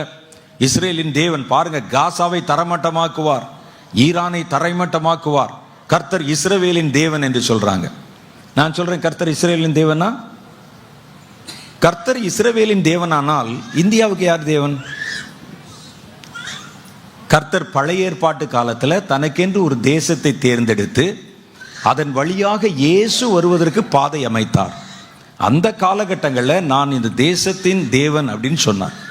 இயேசு எப்போ சிலுவை சிந்தி, சிலுவையிலே ரத்தம் சிந்தி, சிலுவையிலே மரித்தாரோ, இப்ப இயேசு எல்லா தேசத்துக்கும் தேவனாகி விட்டார். அவர் நீங்க ஒரு ஜாதி தலைவர் மாதிரி ஆக்க முடியாது. இயேசு இஸ்ரேலுக்கு மாத்திரம் தேவன். இப்ப நான் ஒரு கேள்வி கேட்கிறேன், இஸ்ரவேலர்கள் நீதிக்கு புறம்பா ஒரு காரியத்தை செய்யறாங்க, அல்லது கர்த்தருடைய வார்த்தைக்கு புறம்பா ஒரு காரியத்தை செய்யறாங்க. கர்த்தர் இஸ்ரவேல் பக்கத்தில் நிற்பாரா, நீதியின் பக்கத்தில் நிற்பாரா? ஏனென்றால் கர்த்தர் இஸ்ரவேலின் தேவன் என்பதல்ல, கர்த்தர் நீதியின் தேவன். அதைத்தான் நம்ம புரிஞ்சுக்கிறணும். இந்த பழசை வச்சுக்கிட்டே சுத்திட்டு இருக்க கூடாது.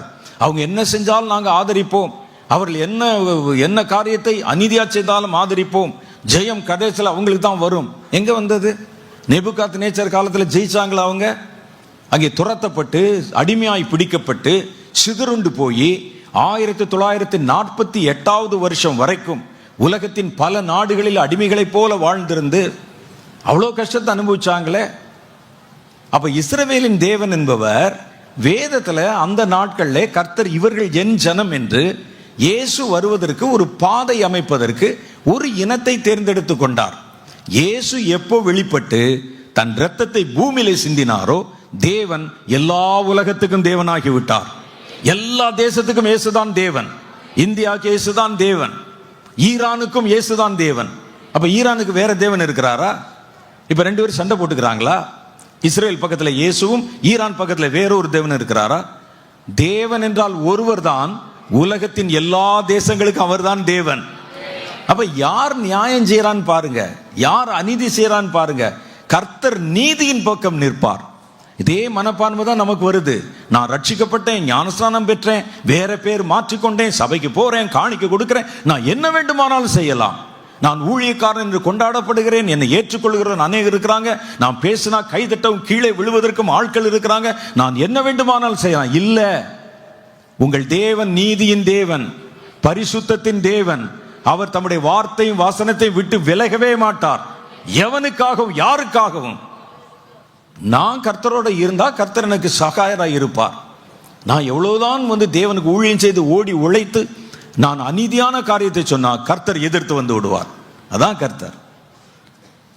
அவர் இன்னாரு அன்னாரு அப்படிலாம் கிடையாது. அவன் நீதியை செய்கிறவன் எவனோ, பரிசுத்தத்தை யார் பாராட்டுகிறானோ, யார் சத்தியத்துக்கு சாட்சியா நிற்கிறான், கர்த்தர் அவனுக்கு துணையா நிற்பார். நீ செய்யறதெல்லாம் செஞ்சு வந்துட்டு இந்த வாக்கு தத்துவம் எனக்கு சொல்லியிருக்கு, கை வச்சு ஜெபம் பண்றேன், கால் வச்சு ஜெபம் பண்றேன், கிடைக்கணும். எப்படி கிடைக்கும்? நாம் கர்த்தருக்கு சாட்சியா இருந்தா தான் கர்த்தர் இருப்பார். நீங்க கர்த்தரை விட்டு தூரமா இருந்தா கர்த்தர் எப்படி இருப்பார்? இன்னைக்கு சபைகளுக்கு அப்படிதான் ஒரு தைரியம். நாங்க இயேசுவின் பேரைத்தான் சொல்லுகிறோம், நாங்க புகை போட்டு லைட்டு போட்டு பாட்டு பாடி இசைக்கருவி வச்சு இயேசு இயேசுன்னு பாடுறோம். அதுக்காக இயேசு மன குளிர்ச்சி அடைந்து நீங்கள் செய்கிற எல்லாத்தையும் பொறுத்துக் கொள்வார் நினைக்கிறீங்களா? இல்ல. அவர் எதிர்பார்க்கிற காரியம்னு ஒண்ணு இருக்கு. நாம் சத்தியத்துக்கு எப்படி சாட்சியா இருக்கிறோம், பரிசுத்தத்தில் எவ்வளவு வைராக்கியம் பாராட்டுகிறோம், நீதியை எவ்வளவு தூரம் கடைபிடிக்கிறோம், கர்த்தருடைய வார்த்தைக்கும் வசனத்துக்கும் எவ்வளவு நடுங்குகிறோம். அவர் பார்க்கிற பார்வையே வேற. மனிதர்கள் பார்ப்பாங்க, பார்த்தா ஆராதனை நல்லா இருக்குதே, அந்த தம்பி பாருங்க அறுத்து போட்ட கோழி மாதிரி என்ன குதிக்கிறான், என்ன துடிக்கிறான், மியூசிக் நல்லா இருக்குதே, பாட்டு சத்தம் நல்லா இருக்குதே, அபிஷேகம் மாதிரி இறங்குதே, 10 பேர் கீழே விழுறாங்களே. நீங்க இதை பார்ப்பீங்க. கர்த்தர் மனிதன் பார்க்கிற வண்ணம் பார்க்கிறது இல்லை, அவர் ஒரு மனிதனுக்கும் ஒரு சபைக்கும் வைத்திருக்கிற அளவுகோல் என்பது வித்தியாசமானது. அது நீதி, நேர்மை, பரிசுத்தம், அன்பு, தாழ்மை, கீழ்ப்படிதல், தேவனுடைய கட்டளைகள், வசனம், சத்தியம், அவைகள் சார்ந்த விஷயமாக இருக்கிறது. அப்ப நாம கர்த்தருடைய பேரை சொல்லிட்டு என்னன்னு செய்தாலும் கர்த்தர் சும்மா இருப்பார் நம்ம நினைக்கிறோமா? வேதம் சொல்லுது, 1 பேதுருவின் புஸ்தகம் 4வது அதிகாரம் 17வது வசனத்தில் கர்த்தர் சொல்லுகிறார், ஆண்டவருடைய வசனம் சொல்லுது, நியாய தீர்ப்பு தேவனுடைய வீட்டில் துவங்கும் காலமாயிருக்கிறது. அவர் நியாய தீர்ப்பு ஆரம்பிச்சா முதல்ல எங்க ஆரம்பிப்பார் தெரியுமா? சபையில தான் ஆரம்பிப்பார், சர்ச்சில் தான் ஆரம்பிப்பார், தேவனுடைய மனிதர்களிடத்துல தான் ஆரம்பிப்பார்.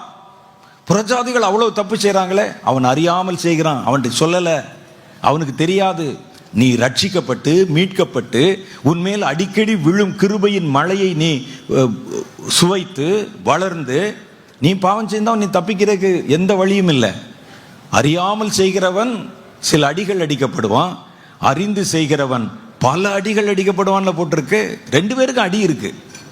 ஆனால் கர்த்தர் தம்முடைய நியாய தீர்ப்பை யார் மேலே செலுத்துகிறார்? முதல்ல ஆரம்பிக்கும் போது நியாய தீர்ப்பு தேவனுடைய வீட்டில் துவங்கும் காலமாய் இருந்தது. எருசலேம் தேவாலயத்தில் பாவம் செய்யப்பட்ட போது எருசலேம் தேவாலயத்துக்குள்ள அவர்கள் கர்த்தருடைய வசனத்தை வைத்து, சட்டத்தை வைத்து, நியாய பிரமாணத்தை வைத்து பல்வேறு விதமான காரியங்களை செய்து கர்த்தருக்கு கோபம் உண்டாக்கின போது, எசேக்கியேல் 9வது அதிகாரத்தில் வாசி பார்க்கிறீங்க, எருசலேமிலே நடக்கிற அக்கிரமங்கள், அவங்க சபையை வச்சுக்கொண்டு அந்த தேவாலயத்தை வைத்துக்கொண்டு அவங்க ஜனங்களை எப்படிலாம் பயமுறுத்தி, எப்படிலாம் ஏமாத்தி, எப்படிலாம் பணம் சம்பாதிக்கிறாங்க பார்த்தபோது கர்த்தர் எரிச்சல் உள்ளவரானார். இயேசுவை நம்ம எல்லா இடத்துலையும் சாந்தம் உள்ளவரா பார்க்கிறோம். முகத்தில் துப்புனாங்க, அவர் எதிர்த்து கொண்டு அவர் துப்பல, அவருடைய முகத்திலே அறைந்தார்கள். கன்னத்தில் கர்த்தர் திருப்பி அடிக்கவில்லை, அவர் மேலே குட்டினார்கள், அவருடைய தலையிலே முள்முடியை சூட்டினாங்க, பேசாம இருந்தார். எல்லாரும் அவரை பிசாசு பிடித்தவர் சொன்னாங்க, அப்போ அமைதியாக கேட்டார். கர்த்தர் கோவப்பட்ட ஒரே ஒரு சந்தர்ப்பம் இருக்கிறது. அவர் தேவாலயத்தை கள்ளர் குகையாய் மாற்றினார்கள். கர்த்தர் அது வரைக்கும் வச்சிருந்த எல்லாமே அவருடைய அந்த சாந்தம் எல்லாம் போய் அந்த பக்தி வைராக்கியம் அவரை பட்சித்தது என்று வேதத்தில் எழுதியிருக்கு. கயிற்றினால் ஒரு சவுக்கை எடுத்து அவர் தேவாலயத்துக்குள்ள போய் புறா விற்கிறவர்களையும் காசுக்காரருடைய பலகைகளையும் கவிழ்த்து போட்டு, என் பிதாவின் வீட்டை கள்ளர் குகையாக்கினீர்கள் என்று அவர்களை துரத்து பயந்துட்டான் எல்லாரும். ஏன்னா இது திடீர்னு வந்தாரு, வர்றதெல்லாம் ஏன்னா அவ்வளோ பேர் நிற்கிறாங்க, யாரும் அவரை எதிர்த்த மாதிரியோ பிடிச்ச மாதிரியோ கட்டின மாதிரியோ ஒன்றும் தெரியலைன்னா அப்போ எந்த அளவுக்கு கோவப்பட்டிருப்பார் பாருங்க. சில ஆளுக்கு கோவப்பட்டாங்கன்னா என்ன செய்வானு தெரியாது, பயந்துட்டு ஒதுங்கிடுவாங்க. அவங்க எல்லாம் அவ்வளோ பேர் சேர்ந்திருந்தால் அவரை பிடிச்சிருக்கலாம், தடுத்திருக்கலாம், கட்டி இருக்கலாம். அவரை பிடிக்க முடியல, தடுக்க முடியலன்னா அவர் எவ்வளோ ஃபியூரியஸாக இருந்திருப்பார், எவ்வளோ கோபத்தோட அந்த கோபத்தை வெளிப்படுத்தி இருப்பார். காசுக்காரர்கள் கடவுளுடைய காரியத்தை வச்சு எதை வைத்தாலும் வியாபாரம். அவர் யார்? அந்த காசுக்காரர்கள். ரோமர்கள் அவர்களை ஆட்சி செய்த பொழுது அவங்க ஒரு காசு அச்சடிச்சிருந்தாங்க. நம்ம நாட்டில் இந்தியாவில் ஒரு காசு அச்சடிக்கிறாங்கல்ல, அவர்கள் நாணயம் அச்சடித்திருந்தார்கள். அந்த நாணயத்தினுடைய பின்பகுதியிலே ரோம ராயனுடைய தலை இருக்கும். அந்த காலத்தில் பார்த்தீங்கன்னா பிரிட்டிஷ் காசுல எல்லாம் விக்டோரியா ராணியினுடைய தலை இருக்கும். அந்த தலையை பொறித்து வைத்திருப்பார்கள். இயேசு கூட சொன்னார், அந்த காசை என்கிட்ட காசு அதில் என்ன போட்டிருக்கு, ராயனுடையது ராயனுக்கு கொடுங்கன்னு போட்டு சொன்னார். அந்த காசு வச்சிருப்பாங்க. இந்த தேவாலயத்தில் இருக்கிறவங்க இந்த சட்டத்தை நம்ம எப்படி காசாக்குறன்னு யோசித்தான். அவர்கள் சொன்னார்கள், அரசாங்கம் அச்சடிச்சிருக்கிற காசுல ரோம ராஜாவுடைய தலை போட்டிருக்கிறதுனால அது விக்கிரகமாகி விடுகிறது. அந்த காசை கொண்டாந்து தேவனுக்கு காணிக்கை கொடுக்க கூடாது. அப்ப என்ன செய்யணும்? நாங்க தனியா தேவாலய காசுன்னு ஒரு காசு அச்சடிக்கிறோம். அந்த காசுல கர்த்தருடைய சின்னங்கள் அங்கே பொறிக்கப்பட்டிருக்கும். ஒரு மினோரா போட்டிருப்போம், அல்லது ஏதாவது ஒரு நட்சத்திரம் ஏதோ ஒன்று போட்டிருப்போம்.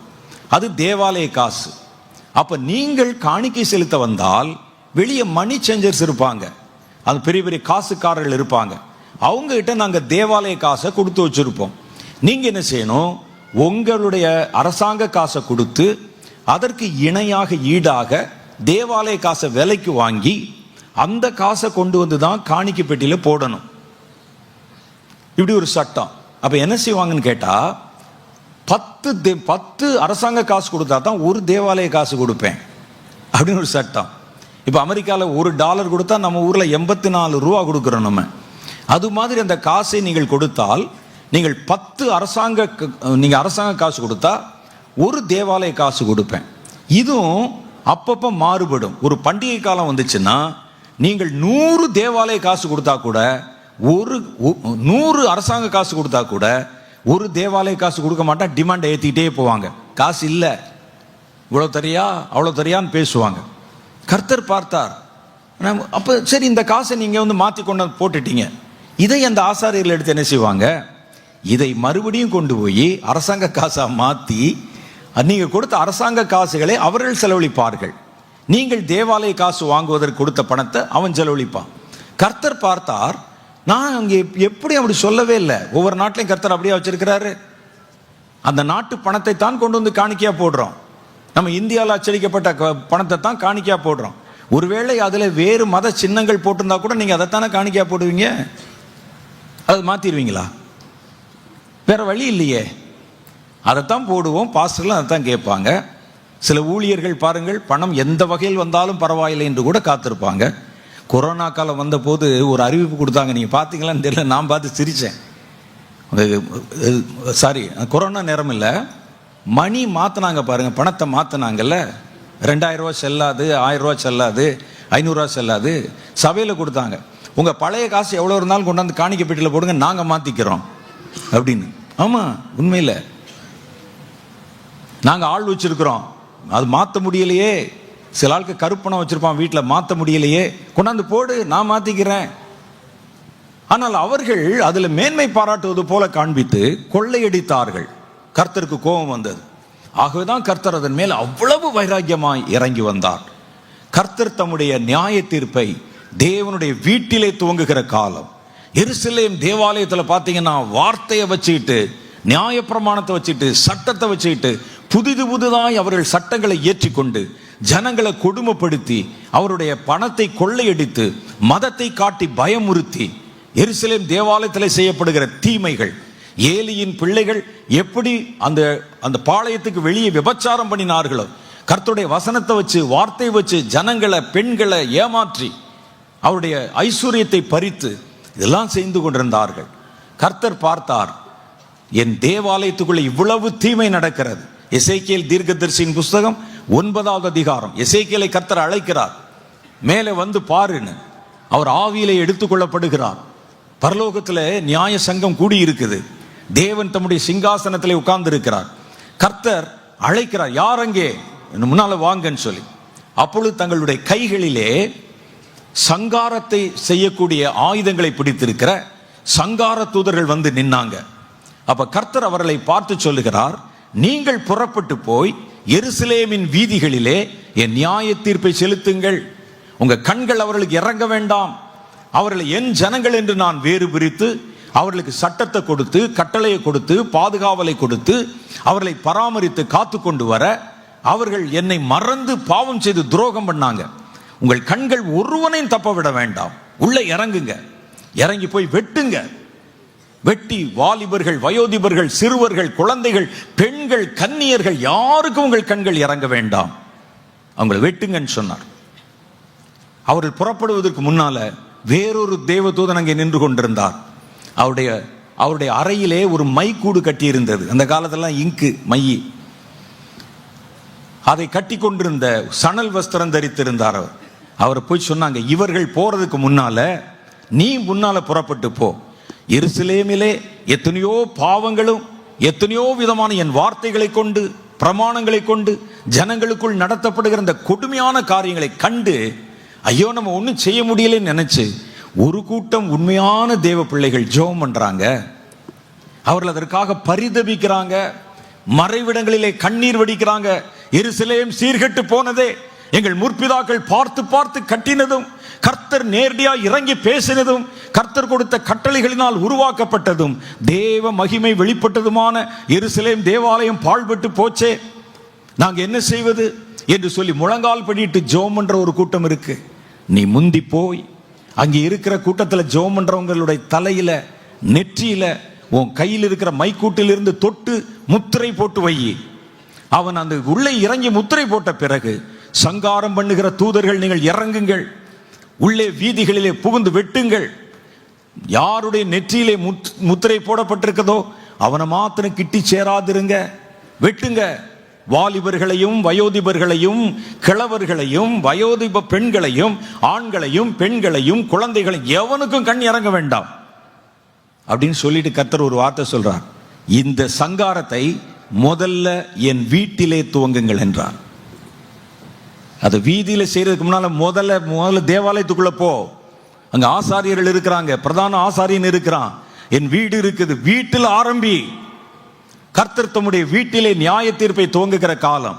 அதே போல ஒரு நியாய தீர்ப்பு தான் உங்கள் கண்கள் காண, நம்ம கண்கள் காண, நம்ம வாழ்கிற இந்த காலத்துல கர்த்தர் இந்த தீமையை, தேவனுடைய பேரை வைத்துக் கொண்டு ஜனங்களை வஞ்சிக்கிற, ஏமாற்றுகிற, துரோகம் பண்ணுகிற ஊழியர்கள் மேலும் சபைகள் மேலும் கர்த்தர் இந்த நியாய தீர்ப்பை செலுத்த போகிறார். கர்த்தர் செய்ய மாட்டாருன்னு இல்ல, கர்த்தர் சொல்றாரு, என் வீட்டில் ஆரம்பிங்கடா, முதல்ல என் வீட்டில் அந்த நியாய தீர்ப்பை துவங்குங்கள். அதைத்தான் 1 பேதுரு 4:17 சொல்லுகிறது. நியாய தீர்ப்பு தேவனுடைய வீட்டில் துவங்கும் காலமாய் இருக்கிறது என்றார். பாருங்க, எசேக்கியேல் 9:6 சொல்லுது, அவர் என் காதுகள் கேட்க மற்றவர்களை நோக்கி, நீங்கள் இவன் பின்னாலே நகரமெங்கும் உருவ போய் வெட்டுங்கள். உங்கள் கண்கள் தப்ப விடாமலும் நீங்கள் இறங்காமலும் முதியோரையும் வாலிபரையும் கன்னிகளையும் குழந்தைகளையும் ஸ்திரீகளையும் சங்கரித்து கொன்று போடுங்கள் என்று அவர் சொல்றார். அவர்கள் அடையாளம் போடப்பட்டிருக்கிற ஒருவனை கிட்டாதிருங்கள், என் பரிசுத்த ஸ்தலத்திலே துவக்கம் செய்யுங்கள் என்று என் காதுகள் கேட்க சொன்னார். அப்பொழுது அவர்கள் ஆலயத்துக்கு முன்னே இருந்த மூப்பர்களிடத்திலே துவக்கம் பண்ணினார்கள். அதான் வசனம். யார்கிட்ட ஆரம்பிச்சாங்களா? ஊழியக்காரன்ட்ட ஆரம்பிச்சார்கள். ஊழியம் செய்கிற ஆசாரியரிடத்தில் ஆரம்பிச்சாங்க, மூப்பர்களிடத்தில் ஆரம்பிச்சாங்க. நான் ஏன் இதை உங்களுக்கு சொல்றேன் தெரியுமா? கர்த்தருடைய கோபாக்கினை கர்த்தருடைய வீட்டின் மேல் வருகிற காலம் வருகிறது. அப்ப நம்ம என்ன செய்யணும்? நாங்க எங்க சபையில் அப்படிலாம் இல்லையே, பரவாயில்ல, ஆனா நீங்க என்ன செய்யுங்க, சபைகளினுடைய நிலைகளை பார்த்து கதறி ஜெபம் பண்ணுங்க. உங்க சர்ச்சுக்கு மாத்திரம் இல்ல, எங்கெங்கெல்லாம் கர்த்தருடைய நாமம் தூஷிக்கப்படுதோ, எந்தெந்த இடத்திலெல்லாம் கர்த்தருடைய வார்த்தையை கொண்டு ஜனங்களை வஞ்சிக்கிற ஊழியர்கள் எழும்புகிறார்களோ, ஜனங்களையும் மந்தைகளையும் திசை மாற்றக்கூடிய பொய்யான ஊழியர்களும் போதகர்களும் தீர்க்கதரிசிகள் எழும்புறாங்களோ, அதை பார்த்துட்டு எங்கேயோ நடக்குது, யாரோ செய்யறாங்கன்னு இல்ல, அது கர்த்தருடைய வார்த்தை, கர்த்தருடைய ஜனம். அதுக்காக கதறுங்க. சபையில ஒரு நேரம் வச்சு ஜெபம் பண்ணுங்க. ஆண்டவரே, இப்படிப்பட்ட கள்ள உபதேசங்கள் வருதே, கர்த்தருடைய மந்தை சீரழிந்து போகுதே, கர்த்தருடைய மந்தை நடுத்தெருல வந்து நிக்குதே, ஒவ்வொருவரும் தங்களுக்கு இஷ்டமான காரியத்தை சொல்லி ஜனங்களை ஏமாற்றுகிறார்களே, ஜனங்களை உலகத்தின் பின்னால் ஓட வைக்கிறாங்களே, சாத்தானை நேசிக்க சொல்றாங்களே, ஆராதனை என்ற பெயரிலே அசுத்தமான அருவருப்புகள், பாழாக்கும் அருவருப்புகள் பரிசுத்த ஸ்தலத்திலே வந்து நிக்குதே. கதறணும். கர்த்தர் சொல்ற, கதறுங்க. ஒருவேளை உங்கள் ஜெபம் கேட்கப்படலாம், ஒருவேளை கேட்கப்படாவிட்டாலும் நீங்கள் காப்பாற்றப்படுவீர்கள். வசனத்துல தான் சொல்லுது பாருங்க.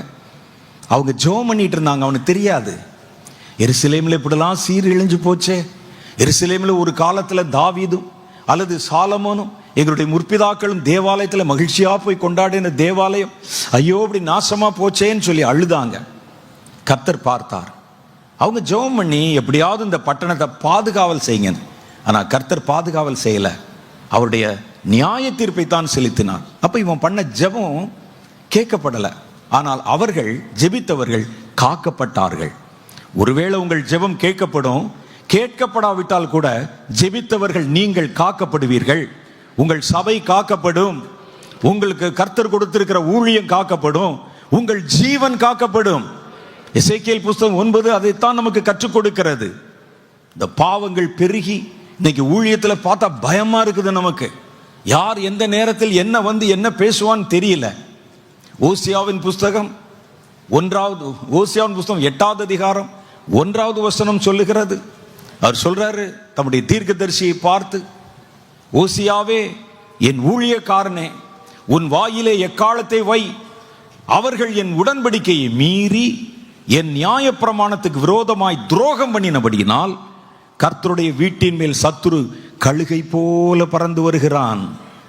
ஒரு கோழி குஞ்சுகள் இருக்கிற இடத்துல கழுகு பறந்து வந்து எப்படி குஞ்சுகளை கொண்டு போய் அதனுடைய கண்களை கொத்தி பிடுங்கி போட்டு ஜீவனை அழித்து போடுமோ, அதே போல சத்துரு வருகிற காலம் வருகிறது.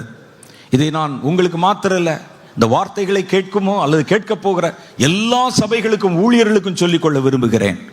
கர்த்தர் இதுவரைக்கும் பாதுகாத்த மேகம் கர்த்தருடைய ஊழியங்களை விட்டும் ஜனங்களை விட்டும் விலக போகுது. கர்த்தர் எம்மட்டும் பொறுமையாயிருப்பார். கர்த்தர் சத்துரு வருவதற்கான அடைப்பை திறந்து வைக்க போறார்.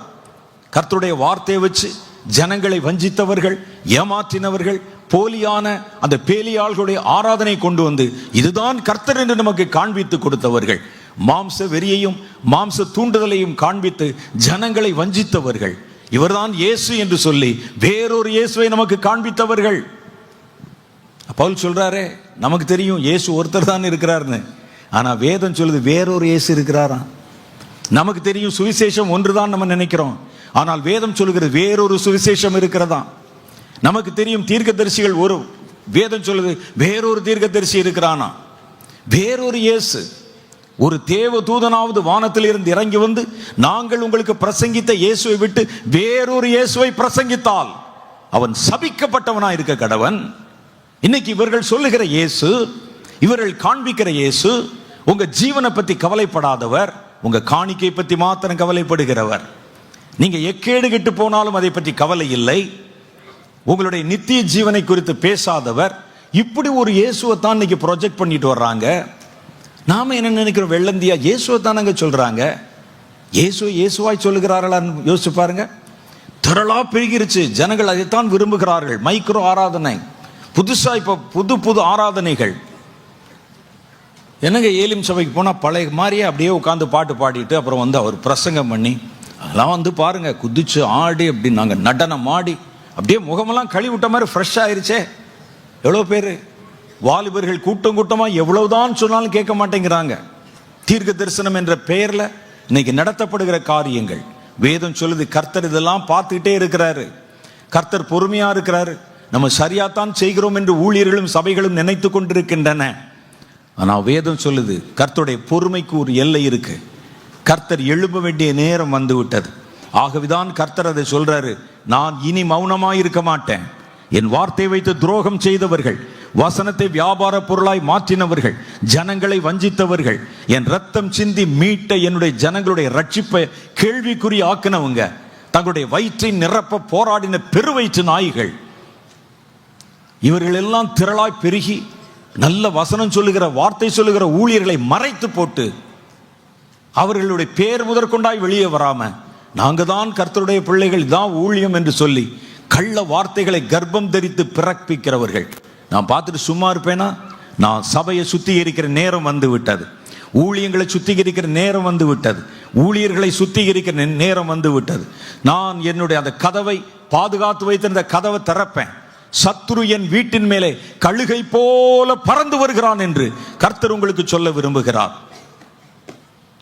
எவ்வளவு வந்து குழப்படம் நடக்குது பாருங்க. ஆப்பிரிக்காவிலிருந்து வரக்கூடிய சில காரியங்கள்லாம் பார்த்தீங்கன்னா பயங்கரமா இருக்குது. ஒரு பாஸ்டர் வந்து சொல்றாரு, நேற்று நான் இரவு ஜெபம் பண்ணிட்டு இருந்தேன் ஒரு சர்ச்சில். நேற்று ராத்திரி நான் ஜெபம் பண்ணி கொண்டிருந்தேன். கர்த்தர் சொன்னார், உங்களை எல்லாம் தன்னுடைய மந்தையாய் வைத்திருக்கிறேன், உங்களை புல்லுள்ள இடத்துல மேய்க்க போறேன். நான் இப்ப ஜெபம் பண்ணும்போது ஒரு அபிஷேகம் உங்கள் மேல இறங்கும், நீங்க ஆடுகளை போல மாறிடுவீங்க.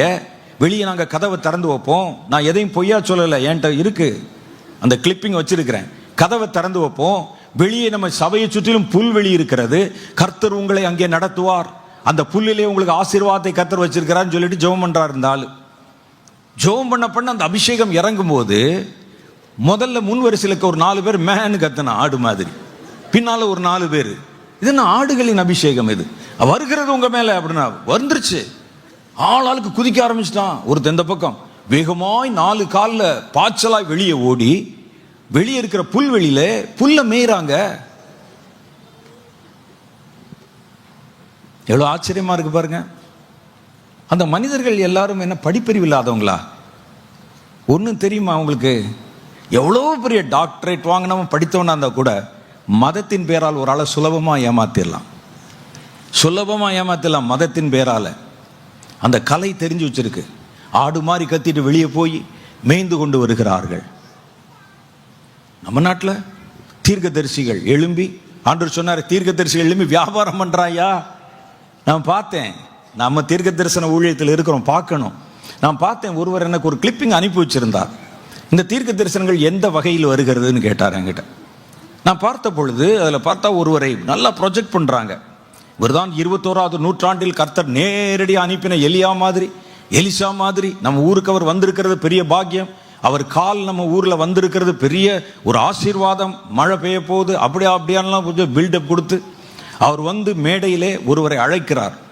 இது இருக்கு இப்போ வீடியோவுக்கு, நீங்கள் நிறைய பேர் பார்த்துருப்பீங்க. மேடையில் அழைத்து ஒருவரை அழைத்து அவர் அப்படியே குறுகுறுன்னு பார்க்கிறார். கர்த்தர் இப்போ என்கிட்ட பேசிட்டு இருக்கார், யாரும் டிஸ்டர்ப் பண்ணாதீங்க, கர்த்தர் உன்னை குறித்து பேசுகிறார். அப்படியே பேசி, உன் பேர் ராமசாமி சரிதானான்னு கேட்குறார். அவர் ஆமாங்க, எப்படி உங்களுக்கு தெரியும்? நான் உன்னை பார்த்துருக்கேன்னா? இல்லைங்க. உன் பேர் எனக்கு தெரியுமா? தெரியாதுங்க. உன் பேர் ராமசாமி, இரு அப்படின்னு. அவன் வந்தால் பரவசமாகறான். கொஞ்ச நேரம் சாமி வந்துடும் போல இருக்கு அவனுக்கு. அப்படியே குதிக்கிறாரு. அப்படியே மறுபடியும் அப்படி நடக்கிறார். உனக்கு ஆந்திரா பேங்க்ல அக்கௌண்ட் வச்சிருக்கிற? கர்த்தர் பாருங்க எதுல குறி வைக்கிறாருன்னு. அவங்க சொல்ற கர்த்தர், எங்க ஆந்திரா பேங்க்ல கணக்கு வச்சிருக்கிற? ஆமாங்க ஆந்திரா பேங்க்ல கணக்கு வச்சிருக்கிறேன். கர்த்தர் காமிக்கிறார். நம்பர் சொல்லவா? இல்ல வேண்டாங்க, பெருசு. நடக்கிறார், கொஞ்சம் மறுபடியும் நடக்கிறார். உனக்கு 3 பெண் பிள்ளைகள். ஐயோ ஆமாங்க, 3 பெண் பிள்ளை தான் அப்படின்னு. அடுத்துதான் பெரிய ஹைலைட்டு. அந்த 3 பெண் பிள்ளைகளுக்கும் கர்த்தர் இந்த வருஷத்தின் முடிவுக்குள்ளே திருமணம் செய்து வைக்க போகிறேன் என்று சொல்லுகிறார். அந்த ராமசாமி சொல்றாரு, ஏற்கனவே திருமணம் ஆச்சேங்க. பக்கத்தில் இவங்களை வந்து கிளியர் பண்றதுக்குன்னு பீம் பாய்ஸ் நிக்கிறானுங்க, பெரிய பெரிய ஆள்க. அவர் சொன்ன உடனே மைக்க பிடிங்கிட்டு அவரை வாயை பத்தி தூக்கிட்டு போயிட்டாங்க. மறுபடியும் அவர் அடுத்த ஆளை கூப்பிடுகிறார். இதை வந்து தீர்க்க தரிசனம் என்று சொல்லுகிறார்கள். என் பேர் வின்சென்ட் செல்வகுமார். அதை நீங்க சொல்லித்தானே எனக்கு தெரியணும். ராமசாமிக்கு அவர் பேர் ராமசாமின்னு தெரியாதா? அதை சொல்றதுக்கு ஒரு தீர்க்க தரிசி வந்து உன் பேர் ராமசாமின்னு சொல்லணுமா? அதுக்கு பேர் என்ன தீர்க்க தரிசனம்? ராமசாமி என்ன கோமாலையா கிடக்கிறார், பேரை மறந்துட்டாரா? அவருக்கு பேங்க்ல அக்கௌண்ட் இருக்கிறதா அவருக்கே தெரியுமே. அந்த தெரிந்த விஷயத்தை நீங்கள் ஏன் வந்து வெளிப்படி சொல்லணும்? இந்த நாட்களின் தீர்க்க தரிசிகள் பாருங்க, இவர்களை தீர்க்க தரிசி என்று ப்ராஜெக்ட் பண்ணி பெரும் கூட்டம் போய் நிக்கிறாங்க. என்னை பற்றி என்ன சொல்றாங்க? இன்னொரு கூட்டம் இருக்கு, மரித்து போனவர்களை கேள்வி கேட்டு பதில் சொல்லுவாங்க. எங்க தாத்தா செத்த போது சொத்து பத்திரமெல்லாம் எங்க வச்சுட்டு போனேன்னு சொல்லாம போயிட்டாருங்க. நீங்க ஜெபம் பண்ணி கேட்டு சொல்லுங்க. இருங்க, தாத்தா வருகிறார். ஒரு கம்பு, ஆமாங்க. வாயில பல்லு, ஆமா இருக்காதுங்க. தலையில முடி இருக்காதுங்க. இவன் சொல்லுவான், முடின்னு தான் சொல்லுவார், இவன் இருக்காதுன்னு சொல்லிடுவான். கிளி ஜோசியம் மாதிரி. அவர் சொல்றாரு, இந்த பத்திரம் இந்த இடத்துல இருக்கு. பேய்களோட பேசுறவங்க தீர்க்க தரிசனம் என்று ஜனங்களை, ஒருவன் தீர்க்க தரிசனம் உரைத்தால் தேவனுடைய மனதில் இருக்கிறத பேசணும், தேவனுடைய பாரத்தை பேசணும். ஒரு ஏசாயாவோ எரேமியாவோ எசேக்கியேலோ தேசத்துக்கு செய்தி சொன்னாங்க, சபைகளுக்கு செய்தி சொன்னார்கள். கர்த்தர் தன் மனதில் அந்த ஜனங்களை குறித்து நினைக்கிற ஆதங்கத்தையும் பாரத்தையும் வெளிப்படுத்தினாங்க. அவன் தான் தீர்க்க தரிசி. அதான் ஆண்டவர் சொல்றாரு, நான் தீர்க்க தரிசன தலைமுறை எழுப்பினேன், அவர்களோ குறி சொல்லி திரிகிறார்கள். குறி சொல்றான் ஒவ்வொரு இடத்துலையும். அப்ப நான் விடுவேனா? கொஞ்ச நாள் பொறுமையாய் காத்திருந்தேன், இனி நான் அடைத்திருக்கிற கதவுகளை திறப்பேன். சத்துரு உங்கள் மேலே தீவிரமாய் கழுகை போல இறங்கி வருகிறான். ஓசியாவின் காலத்தில் அப்படி நடந்திருக்குது. அப்ப இன்றைக்கு சூழ்நிலையை நீங்க கவனிச்சு பார்க்கணும்.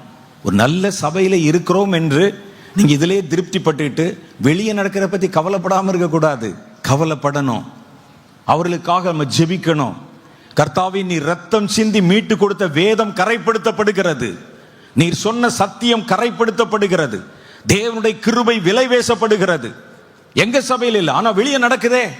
உங்க பேர் தானே பாதிக்கப்படுகிறது, உங்க பேர் தானே வியாபாரமாக்குகிறான். நாங்க எங்க சபையில் அதற்காக உத்தரவாதம் செய்ய போறோம், அதற்காக ஜெபிக்கிறோம், அதற்காக கதறுகிறோம். நீ ஜெபம் பண்ணுங்க. அதுதான் ஆண்டவர் சொல்லுகிறார். ஏன் இவைகள் இங்கே கடந்து வருகிறது? சத்துரு ஏன் அவர்களை பின்தொடர்கிறான்? 1-2 காரியங்களை பார்ப்போம்.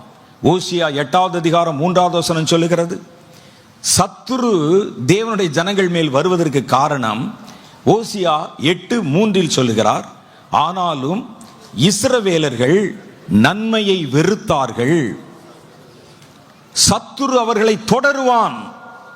ஒரு தேவ மனுஷன், ஒரு தேவ ஊழியன், ஒரு சபை நன்மையை வெறுத்தால் சத்துரு அவர்களை பின்தொடர்வானாம். நல்ல கவனத்தில் வச்சுங்க. அப்படியே கர்ஜிக்கிற சிங்கம் போல எங்க தட்டலாம், எங்க விழுங்கலாம் என்று அவர்களை பின்தொடருவான். இரண்டாவது காரியம் பாருங்க, தங்களை தாங்களே ஸ்தானங்களை ஏற்படுத்திக் கொள்வது, சுய அழைப்புகளை உருவாக்குகிற சபைகள். கர்த்தருக்கு அருவருப்பு. திடீர்னு வருவார், ஒரு செயினை வாங்கி போட்டுக்கிறார், ஒரு சிலுவை போட்டு, நான் ஒரு பிஷப்புங்க, நான் ஒரு அப்போஸ்தலர், நான் ஒரு தீர்க்கதரிசி. சுய அழைப்புகளை உருவாக்காதீர்கள். அழைப்புகள் தேவனிடத்திலிருந்து வருகின்றன, தேவனால ஏற்படுத்தப்படணும்.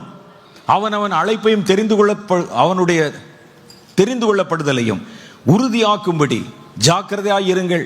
இவைகளை செய்தால் நீங்கள் ஒரு காலம் இடறி விழுகிறதில்லை.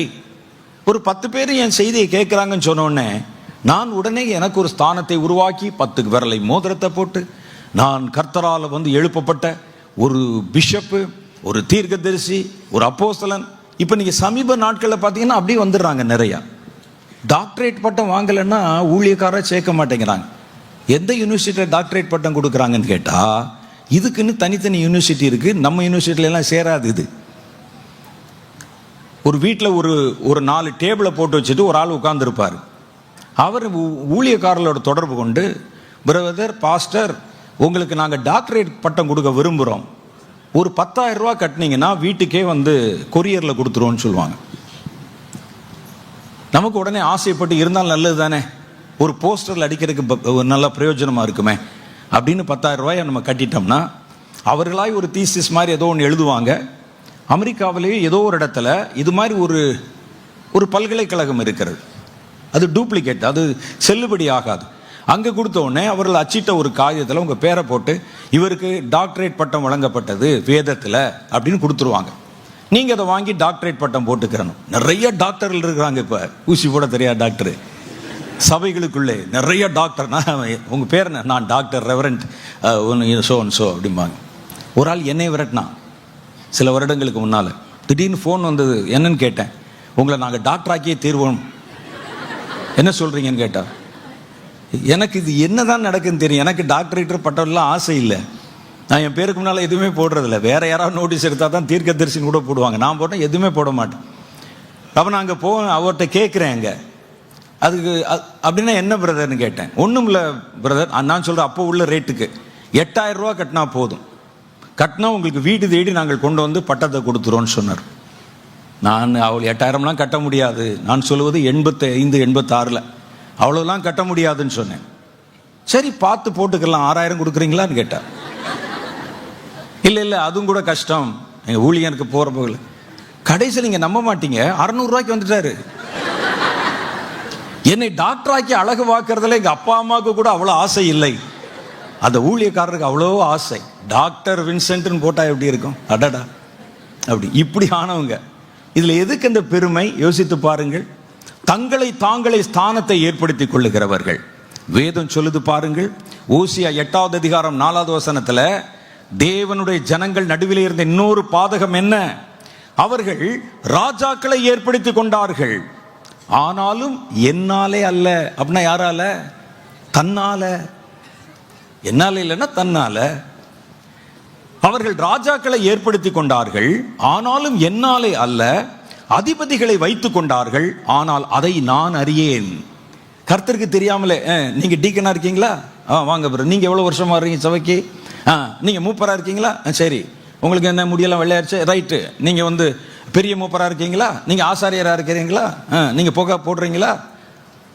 இவர்கள் நீங்களாம் டான்ஸ் ஆடுங்க தம்பி. யாரு? இவர் ஏற்படுத்தி வைக்கிறது. இதுதான் இன்னைக்கு நிறைய இருக்குது. கர்த்தர் சொல்லார், இது தீமை. சாத்தான் வருவதற்கு கதவை திறக்கிறதுக்கு பெரிய காரணம் அதுதான். நீங்கள் ஒரு ஊழியத்தில் ஏற்படுத்தினால் யாரால் ஏற்படுத்தப்பட்டிருக்கீங்கன்னு பார்க்கணும். யார் ஏற்படுத்தினா உங்களை? கர்த்தர் நம்ம ஏற்படுத்தணும். கர்த்தர் சொல்றாரு, ராஜா இருக்கிறான் உண்மைதான், நான் ஏற்படுத்தல. அதிபதிகள் இருக்கிறாங்க உண்மைதான், எனக்கு அவர்களை தெரியாது. அவன் தன்னைத்தானே உருவாக்கி கொண்டவன். மத்தேயு 7வது அதிகாரத்தில் தானே படிக்கிறோம்.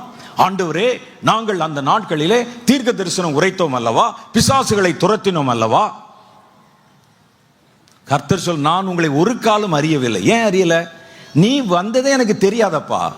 உன்னை யார் ஏற்படுத்தினார் என்பதும் எனக்கு தெரியாது. நீ என் சித்தத்தின்படி நடந்தவன் அல்ல, என் சித்தத்தினால் எழுப்பப்பட்டவனும் அல்ல, ஏற்படுத்தப்பட்டவனும் அல்ல. நீ உன்னை நீயே ஏற்படுத்தி கொண்டாய். இதெல்லாம் இப்ப சமீப காலத்தில் நடக்கிற காரியங்கள் கூட. எவ்வளோ பேர் பாருங்க, தாங்களாய் ஒரு கொஞ்சம் பைபிள் படிக்க ஆரம்பிச்சுட்டா, ரட்சிக்கப்பட்டுட்டா, ஒரு அந்நிய பாஷை பேசிட்டா, ஒரு அபிஷேகம் கிடைச்சிட்டா, ஒரு பேரை வச்சு அதுக்கு உடனே ஒரு இது ஒன்று போட்டு ரிஜிஸ்டர் பண்ணி ஒரு சபை ஏற்படுத்தி, இயேசு என்னென்ன செய்ய முடியுமோ எல்லா பேர்லையும் சபை இருக்கு. இயேசு நிற்கிறார், நடக்கிறார், சந்திக்கிறார், பேசுகிறார், தூங்குகிறார், சாப்பிடுகிறார், எல்லா பேர்லையும் சபையும் இருக்கு, ஊழியம் இருக்கு. யார் இதை ஏற்படுத்தினது? நாங்கள் தன்னால் ஏற்படுத்தி கொண்டோம். அது ஆபத்து. வேதம் சொல்லுது, உன்னை கர்த்தர் எழுப்பினால், ஏற்படுத்தினால் அவர் உன்னை ஏற்படுத்தணும்.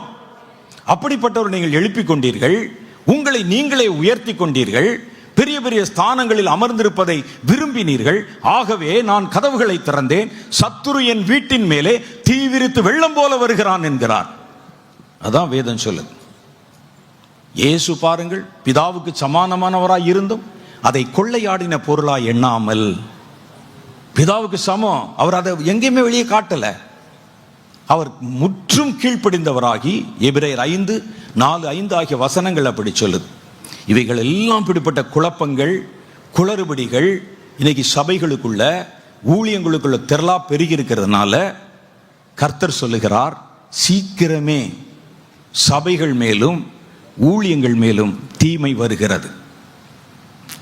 ஊழியங்கள் பல இடங்கள்ல அடைக்கப்பட போகுது. அதோடைய பாதிப்புகள் ஊழிய களங்களிலே வெளிப்பட போகிறது. அநேக ஊழியர்கள் கைது கூட செய்யப்படுவாங்க. நிறைய அவங்க எல்லாம் பொய்யான குற்றச்சாட்டு, ஏதோ ஒன்று நடந்து நிலங்கள் கையகப்படுத்தப்பட போகுது. ஒரு காலத்தில் மிஷினரிகள்மார்கள் வந்து வியர்வை சிந்தி பாடுபட்டு ஒரு சபையை கட்டி, ஆலயத்தை கட்டி, நிலத்தை வாங்கி கொடுத்தா, இன்னைக்கு அதில் பாருங்களேன், நான் உங்கள்கிட்ட ஃப்ரீயாக பேசுகிறேன், ஃப்ராங்காக பேசுகிறேன். சில பாரம்பரிய சபைகள் உள்ள நிலங்களில் டான்ஸ் ப்ரோக்ராம் நடத்துவதற்கு இடம் கொடுப்பாங்க. பெரிய பெரிய புஸ்தக அந்த பெருவிழாக்கள் நடத்துவதற்கு இடம் கொடுப்பாங்க. ஒரு கூட்டம் நடத்துறதுக்கு இடம் கேளுங்களேன், கிடைக்காது. அதை மிஷினரிகள் தேவனுடைய நாமத்திற்கு பயன்படுத்தினாங்க. இன்னைக்கு அதை வியாபாரத்துக்கு பயன்படுத்துறாங்க. அப்ப இவைகள் எல்லாம் மாறும்போது, கர்த்தருடைய காரியங்கள் வியாபாரமாக்கப்படும் போது, கர்த்தர் பொறுமையாய் பார்த்து கொண்டிருந்தார். கர்த்தர் சொல்லுகிறார், இனி நான் பொறுமையாய் இருக்க மாட்டேன். சத்துரு கழுகை போல பறந்து வருகிறான். என் வீட்டின் மேலே நியாய தீர்ப்பை நான் துவக்க போகிறேன். பெரிய பாதிப்புகள் உண்டாக போகிறது. உங்களுக்கு எதிராக எழும்புகிற கூட்டம் அதிகாரத்திலும் ஆட்சியிலும் வந்து அமர்ந்து உங்களை டார்கெட் பண்ண போறாங்க. இஸ்ரவேல் ஜனங்கள் எப்பொழுதெல்லாம் கர்த்தருடைய பிரமாணத்தை விட்டு விலகினார்களோ, கர்த்தர் அப்பொழுதெல்லாம் சத்துருக்களை எழுப்பினார், அவர்களை பலப்படுத்தினார், அவர்கள் உள்ளே நுழைந்தவர்களை ஒடுக்கினார்கள். அது நடக்க போகுதுன்னு கர்த்தர் சொல்றார். இப்ப இந்த விஷயம் நமக்கு தெரிஞ்சிருச்சுல, ஏதோ நடந்துட்டு போகுது, நம்ம சபையில பத்திரமா இல்லை. அது கர்த்தருடைய ஊழியம். அது ஏலிமா இருந்தாலும் சரி, வேற எந்த சபையா இருந்தாலும் சரி, கர்த்தர் தம்முடைய இரத்தத்தினால் மீட்டு கொண்ட ஜனங்களுக்காக ஏற்படுத்தின ஊழியம். ஒரு கூட்டம் பேர் உள்ள வந்து அதை கெடுத்துட்டாங்க என்பதற்காக நாம் அதை விட்டுவிடக்கூடாது. ஜெபம் பண்ணணும் இப்பவே. ஆண்டவரே, அந்தந்த ஊழியங்கள்ல இருக்கிற கள்ள உபதேசங்களை மாற்றுங்க. ஜனங்களுக்குள்ளே மனம் திரும்புதல் வந்தாலே போதுங்க. இந்த உபதேசம் பேசுவது கள்ள உபதேசம். இது கர்த்தரை குறைத்து பேசுகிற உபதேசம். சாத்தானுடைய கிரியைகளை உபதேசம், சாத்தானுடைய கிரியைகளை மகிமைப்படுத்துகிற காரியம். நாங்கள் புறக்கணிக்கிறோம். நீங்க புறக்கணிங்க, எவன் பேசுவான் பார்க்கலாம். நீ சொல்றது கள்ள தீர்க்க தரிசனையா, உன்னை கேட்க மாட்டேன், அவர்களை பிளாக் பண்ணுங்க, மனம் மாறிடுவாங்க. நம்ம என்ன நினைக்கிறோம், அவன் என்ன பேசினாலும் நமக்கு என்ன, நமக்கு கிடைக்க வேண்டியது கிடைத்தால் போதும் என்று நினைக்கிறதுனால அவர்கள் வளர்கிறார்கள், பெருகுகிறார்கள். அவங்கள பார்த்து 10 பேர் எழும்புகிறார்கள். கர்த்தருடைய கோபாக்கினை தேவனுடைய ஊழியங்கள் மேலும், ஊழியக்காரர்கள் மேலும், மந்தையின் மேலும் வருகிறது. கர்த்தர் கதவுகளை திறக்க சத்ருவானவன் வெள்ளத்தை போல பறந்து வருகிறான். எவ்வளவு பெரிய பயங்கரம் பார்த்தீங்களா? அதற்காக நம்ம என்ன செய்யணும்? கதறணும். எங்க சென்னை பட்டணத்தில் எத்தனை சபைகள், சென்னை பட்டணத்தில் ஜனங்களை வழிமாற பண்ணுகிற எத்தனை ஊழியர்கள், அது போய் வெளியே சொல்ல வேண்டாம். நம்ம அழுது ஜெபம் பண்ணுவோம். கர்த்தரும் நாமும் அறியும்படிக்காக ஜெபம் பண்ணுவோம். உம்முடைய ஆவியானவர் மறைவிடங்களிலே துக்கிக்கிறார்னு போட்டிருக்கே, அந்த துக்கத்தை எங்க மேல இறக்கி வைங்க ஆண்டவரே. நாங்கள் அழுது கண்ணீர் வடித்து புலம்பி கிரயம் செலுத்தி திறப்பிலே நின்று கதறுகிறோம். அதுல ஒரு மாற்றம் வரணும், ஜனங்களுக்குள்ளே ஒரு மாற்றம் வரணும். ஜெபிங்க. கர்த்தர் சபைகளை காப்பாற்றுவார், மந்தையை காப்பாற்றுவார். காக்காமல் போனாலும் உங்களை கர்த்தர் கைவிட மாட்டார். கர்த்தர் உங்கள் மேலே இரக்கமா இருப்பார். எருசலேமில் அப்படித்தான் நடந்தது. எசேக்கியேல் அதற்கு சாட்சி சொல்லுகிறது. நாம் எல்லாம் போய் கொஞ்ச நேரம் ஜெபம் பண்ண போகிறோம். கர்த்தர் நம்மிடத்தில் பேசின காரியத்தை மனசுல வச்சு, ஆண்டவரே எங்களை சுற்றி நடக்கிற ஊழியங்கள், நான் இன்னைக்கு உங்களுக்கு ஜெபம் பண்ண போறதில்ல, உங்களுக்கு தான் மாசம் முழுசும் ஜெபம் பண்றாங்களே, நீங்க சபைகளுக்கு ஜெபம் பண்ண போறீங்க, நீங்க ஊழியங்களுக்கு ஜெபம் பண்ண போறீங்க. உங்களை குறித்து பாரப்படுகிற ஊழியங்கள், உங்களை குறித்து பாரப்படுகிற சபைகள், நாம சபைக்கு என்ன செஞ்சிருக்கிறோம்?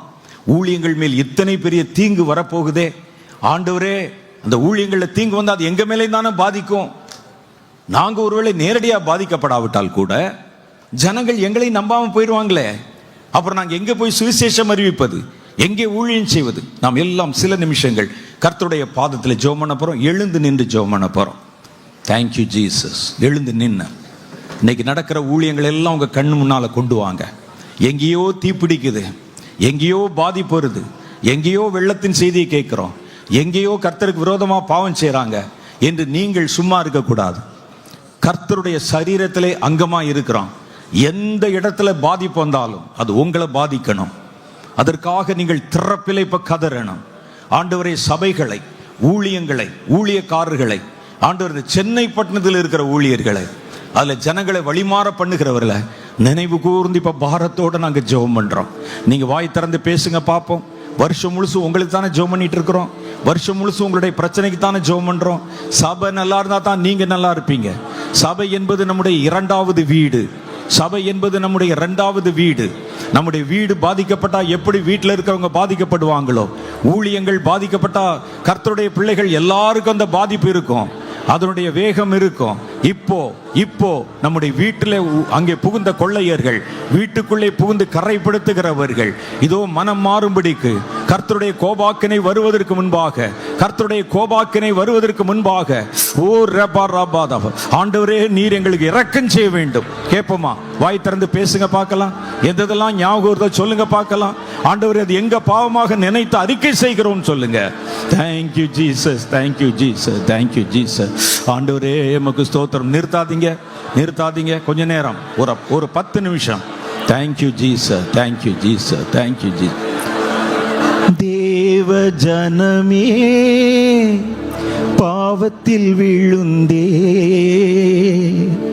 தேவ கிருபை பெலன் இழந்ததே, தேடி மீட்டிடுமே என் இயேசுவே, தேடி மீட்டிடுமே. தேவ ஜனமே பாவத்தில் விழுந்தே, தேவ கிருபை பெலன் இழந்ததே, தேடி மீட்டிடுமே என் இயேசுவே, தேடி மீட்டிடுமே. தியாகம் எளிமை தாழ்மை குறைந்தே, லோகம் இதில் நிறைந்தே பின்மாறினர், மங்கும் திரிகள் எல்லாம் அணையுதே, மனது உருகிடுமே என் இயேசுவே, மனது உருகிடுமே. தேவ ஜனமே பாவத்தில் விழுந்தே, தேவ கிருபை பெலன் இழந்ததே, தேடி மீட்டிடுமே என் இயேசுவே, தேடி மீட்டிடுமே. கேளுங்க. ஆண்டவரே, எங்கள் சபைகளை கண்ணோக்கி பாரும். இந்த பட்டணத்திலே நீர் உம்முடைய நாமத்தின் மகிமைக்கென்று எழுப்பின சபைகள், எங்கள் முற்பிதாக்கள் இரத்தத்தை சிந்தி, வியர்வையை சிந்தி, கண்ணீரை சிந்தி, தெருவிலே நின்று அழுது சுவிசேஷம் அறிவித்து உருவாக்கின சபைகள் இன்னைக்கு பாழ்பட்டு போகுதே, ஊழியங்கள் பாழ்பட்டு போகுதே. கர்த்தருடைய கோபம் இப்பொழுது புறப்பட்டு கொண்டிருக்கே. ஆண்டவரே, நாங்கள் திறப்பிலே நிற்கிறோம். இப்போ சபைகளுக்காக பரிந்து பேசுகிறோம். ஆண்டவரே, ஒரு நல்ல ஆராதனையில கர்த்தாவே, உம்முடைய பாரத்தை எங்கள் மேல் வைத்தருளுவீராக. உம்முடைய பாரத்தை எங்கள் மேல் வைத்தருளுவீராக. கர்த்தாவே, நாங்கள் கதறட்டும், நாங்கள் புலம்பட்டும், கண்ணீர் வடிக்கட்டும். எங்கேயோ வருகிற பாதிப்பல்ல, எங்கள் ஒவ்வொருவர் மேலும் அந்த பாதிப்பு வருமே. ஆண்டவரே, இந்த பட்டணத்தின் மேலே நீர் வைத்திருக்கிற நம்பிக்கை அற்று போய் விடுமே. இப்போ நாங்க உத்தரவாதம் செய்கிறோம். ஜெபம் பண்ணுங்க பார்க்கலாம், ஜெபம் பண்ணுங்க பார்க்கலாம். சத்தத்தை உயர்த்தி ஜெபம் பண்ணுங்க. Thank you, thank you. தேவனுடைய மனவாட்டியாகிய சபை, நீங்க ஜெபம் பண்ண உங்களுக்கு உண்டான கிருபையினால் கர்த்தர் உங்களை நிரப்புவார். கர்த்தருடைய பாரத்தை பகிர்ந்து கொள்ளுங்க. சபைகள் வீணா போவதும், ஊழியங்களிலே பாதிப்புகள் வருவதும், கள்ளர்கள் எழும்புவதும் கர்த்தருடைய மனதை எத்தனையாய் காயப்படுத்தி இருக்கிறது பாருங்க. ஆண்டவரே, எமக்கு ஸ்தோத்திரம், ஸ்தோத்திரம், ஸ்தோத்திரம், ஸ்தோத்திரம், ஸ்தோத்திரம், ஸ்தோத்திரம். ஆண்டவரே, எமக்கு ஸ்தோத்திரம், ஸ்தோத்திரம், ஸ்தோத்திரம், ஸ்தோத்திரம், ஸ்தோத்திரம். கண்ணீர் வெடிக்கிறோம் ஆண்டவரே. இந்த நாள் ஞாயிறு காலை ஆராதனை கண்ணீர் வெடிக்கிறோம். நாங்க ஒரு நல்ல சபையை தேர்ந்தெடுத்து இருக்கிறோம். நாங்க ஒரு நல்ல இடத்துல நிற்கிறோம். ஆனால் அறியாத ஜனங்கள் அழியவை நோக்கி ஓடுகிற சபைகளை தேடி தங்களை தவறான இடத்திலே வழிநடத்துகிற ஊழியர்களை பின்பற்றி ஓடுகிறத பார்த்து பரிதபிக்கிறோம் ஆண்டவரே, பரிதபிக்கிறோம் ஆண்டவரே. எங்கள் சத்தத்தை உயர்த்தி உத்தரவாதம் பண்ணுகிறோம் ஆண்டவரே. எருசலேமிலே செய்யப்பட்ட தீமைகளை கண்டபோது மனம் வெதும்பி, மனம் பதறி அழுத எருசலேமினுடைய ஆண்டவரே ஜனங்களைப் போல, பாரம் உள்ளவர்களைப் போல என் தலை தண்ணீரும் என் கண்கள் கண்ணீர் ஊற்றுமாய் மாறினால் நலமாயிருக்கும் என்று வரப்போகிற தீமைக்காக ஜெபம் பண்ணுகிறோம். Thank you Lord. இன்னும் 2 நிமிஷம் நீங்க எல்லாம் சத்தத்தை உயர்த்தி இப்ப ஜெபம் பண்ண போறீங்க. சபைகளை நினைவு கூர்ந்து, ஊழியங்களை நினைவு கூர்ந்து, எழும்புகிற கள்ள வேலையாட்களை நினைவு கூர்ந்து, ஒரு புதிய கள்ள கலாச்சாரத்தை கிறிஸ்தவத்துக்குள்ளே புகுத்துகிற மனிதர்களை குறித்து, எழும்புகிற பொல்லாத சபைகளை குறித்து, ஜனங்களை குருட்டாட்டம் பிடிக்க பண்ணுகிற தீர்க்கதரிசிகளை குறித்து, ஜனங்களுக்கு எதிராக கிரியை செய்கிற உபதேசங்களை குறித்து இப்ப மன பாரத்தோட ஜெபம் பண்ண போறீங்க. வெகு சீக்கிரமே இப்படிப்பட்ட பாதிப்புகள் நம்ம தேசத்துல வர்றதை பார்க்க போறீங்க. கர்த்தருடைய ஜனங்கள் குற்றவாளிகளை போல வீதிகளிலே துரத்தப்பட்டு தலைமறைவாக போறதை பார்க்க போறீங்க. அது வர வேண்டாம், வர வேண்டாம், வர வேண்டாம், வர வேண்டாம், வர வேண்டாம். என் கண்ணீரை விதைக்கிறேன். கர்த்தாவே கேளும், கர்த்தாவே கேளும். நல்ல அந்நிய பாஷையில பேசி ஜெபம் பண்ணுங்க. கர்த்தர் உங்களுடைய இருதயத்தை ஏவுகிறார். கர்த்தர் உங்களுடைய இருதயத்தை ஏவுகிறார். கர்த்தர் சில குறிப்பிட்டவர்களை காண்பிக்கிறார். இவங்களுக்காக ஜெபம் பண்ணு. இவனுடைய மனம் திரும்புதலுக்கு ஜெபம் பண்ணு. இவர்கள் ஜனங்களை பாவ வழியில கொண்டு போறாங்க, ஜெபம் பண்ணு. Thank you, thank you, thank you, thank you. இறங்கட்டும், இறங்கட்டும். அந்த ஜெப ஆவி இறங்கட்டும், எங்கள் மேல இறங்கட்டும், வல்லமை இறங்கட்டும்.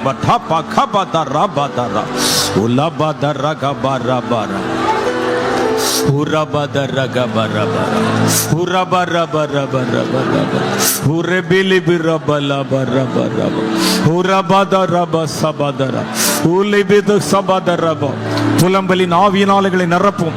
நாங்கள் புலம்பட்டும். இழக்க கொடுத்த சபைகளுக்கு, சீரிழக்கிற சபைகளுக்கு, கர்த்தரை விட்டு விலகுகிற ஊழியர்களுக்கு, ஜனங்களை விலக்கி கொண்டு போகிற ஊழியர்களுக்கு ஆண்டவரே நாங்கள் பாரப்படுகிறோம், பாரப்படுகிறோம். இறங்கட்டும், இறங்கட்டும்.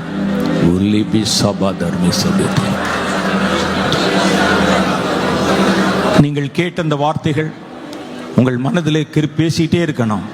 இன்னைக்கு ஒரு நாள் ஜெபித்தது பத்தாது.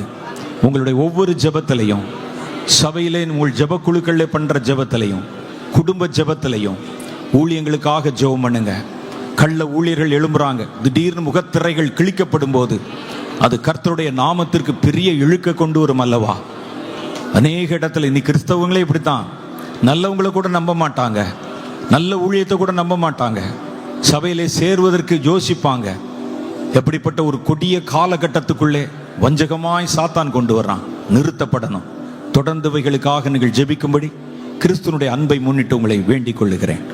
அன்பும் இரக்கம் நிறைந்த எங்கள் பரலோக பிதாவே, உம்முடைய பிள்ளைகளோடு நீர் பேசினீர். இந்த நாள் ஆராதனையிலே கர்த்தர் எங்களுடைய கண்களை திறந்து காரியங்கள் இவ்விதமாய் இருக்கிறது என்று வெளிப்படுத்தினீர். நீர் பேசின தீர்க்க தரிசன வார்த்தைகளை ஆண்டவரே உம்முடைய ஜனங்களுக்கு சொல்ல சொன்னீர். நான் அவைகளை சொல்லிவிட்டேன்.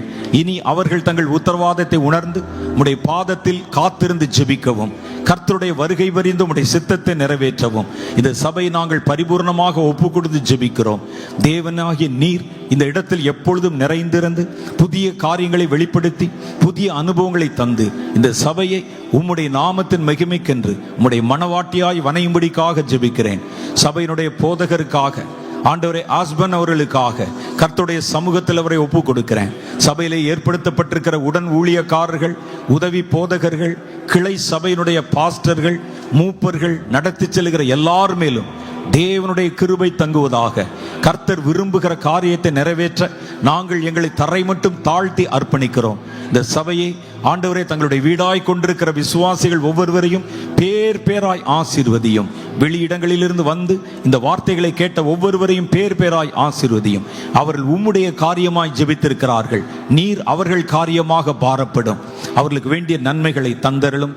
தொடர்ந்து ஆசீர்வதியும். இயேசுவின் நாமத்திலே என் ஜெபங்களை ஏற்றுக்கொள்ளும் எங்கள் பிதாவே. ஆமேன், ஆமேன். கர்த்தர் உங்களை ஆசீர்வதிப்பாராக. ஆமேன். Praise the Lord.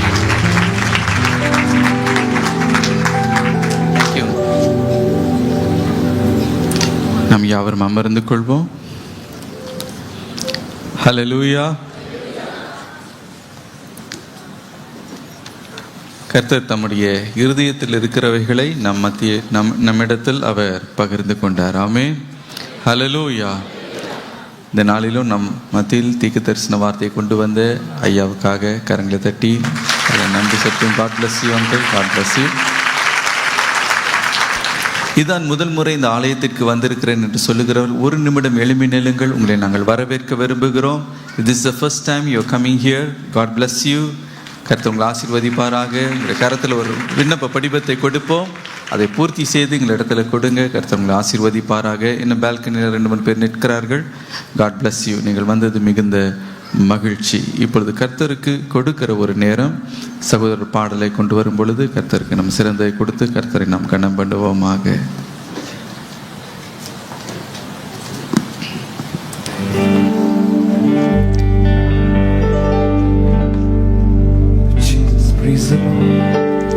மகிமையின் ராஜா மகிமையோடு வருகின்றார் மேகமீரில். மகிமையின் ராஜா மகிமையோடு வருகின்றார் மேகமீரில். ஆனந்தமே ஆனந்தமே ஆனந்தமே பேரானந்தமே. ஆனந்தமே ஆனந்தமே ஆனந்தமே பேரானந்தமே. பூமி அதிசயிக்க வானோர் ஆர்ப்பரிக்க. பூமி அதிசயிக்க வானோர் ஆர்ப்பரிக்க. தூதனொடியுடனே மேகமீதில் வருவார். தூதனொடியுடனே மேகமீதில் வருவார். அன்பர்கள் நாங்கள் இயேசுவை சந்திப்போம். ஆனந்தம் ஆனந்தமே. அன்பர்கள் நாங்கள் இயேசுவை சந்திப்போம். ஆனந்தம் ஆனந்தமே. மகிமையின் ராஜா மகிமையோடு வருகின்றார் மேகமீதில். மகிமையின் ராஜா மகிமையோடு வருகின்றார் மேகமீதில். ஆனந்தமே ஆனந்தமே ஆனந்தமே பேரானந்தமே. ஆனந்தமே ஆனந்தமே ஆனந்தமே பேரானந்தமே. ஆசை மகிழ்வனவர் பிதாவின் மகிமையோடு. ஆசை மகிழ்வனவர் பிதாவின் மகிமையோடு. நேசமானவாட்டியை மறுரூபமாக்க வருவார். நேசமானவாட்டியை மறுரூபமாக்க வருவார். அவராய் நாமும் இயேசுவை சந்திப்போம். ஆனந்தம் ஆனந்தமே. அவராய் நாமும்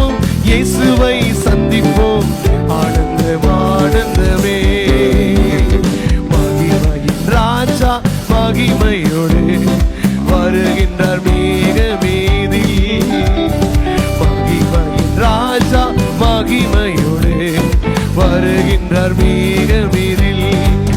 ஆனந்தமே ஆனந்தமே ஆனந்தமே பேரானந்தமே. ஆனந்தமே ஆனந்தமே ஆனந்தமே பேரானந்தமே.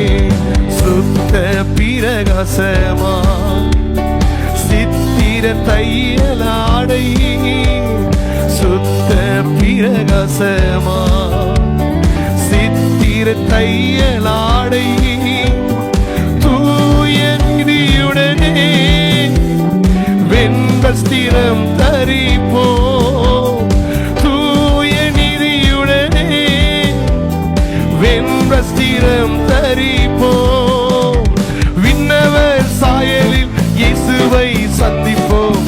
ஆனந்தம் ஆனந்தமே. விண்ணவர் சாயலில் இயேசுவை சந்திப்போம். ஆனந்தம் ஆனந்தமே.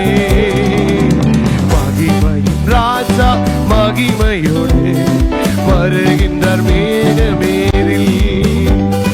மகிமையின் ராஜா மகிமையோடு வருகின்றார் மேகமேறில். ஆனந்தமே ஆனந்தமே ஆனந்தமே பேரானந்தமே. ஆனந்தமே ஆனந்தமே ஆனந்தமே பேரானந்தமே. அல்லேலூயா. வருகிற வெள்ளிக்கிழமை ப்ராமிஸ் சர்வீஸ் நம்முடைய ஆலயத்தில் 5 மணிக்கு இங்கே நடைபெறும். ஆகவே வந்து பங்கு பெறும்படி அன்புடனே கேட்டுக்கொள்ளுகிறேன். அதைத் தொடர்ந்து வாக்குத்தத்த ஆராதனைக்கு பிறகு கம்யூனியன் சர்வீஸும் நடைபெறும். பங்கு பெற்று கர்த்தருடைய ஆசீர்வாதத்தை பெற்றுக்கொள்ளுங்கள். மாத்திரமல்ல, நம்முடைய 16th பேட்ச் பைபிள் காலேஜ் ஆரம்பமாகுகிறது 1ஆம் தேதி. ஆகவே இந்த பைபிள் காலேஜில் பங்கு பெற்று நான் ஆண்டுடைய வார்த்தையை நான் இன்னும் கற்றுக்கொள்ள நான் விரும்புகிறேன் என்று சொல்லுகிறவர்கள் நீங்கள் விண்ணப்பிக்கலாம். கர்த்தர் உங்களை ஆசீர்வதிப்பாராக. இப்பொழுதும் இறுதி ஜெபத்திற்காக நாம் யாவரும் எழும்பி நிற்போம். யாவரும் எழும்பி நிற்போமா? கரங்களை உயர்த்தி அப்பாவுடைய முகத்தை பார்த்து, தகப்பனே, இன்றைக்கு எங்களோடு கூட நீர் இடைப்பட்டதற்காக ஸ்தோத்திரம் ஆண்டவரே.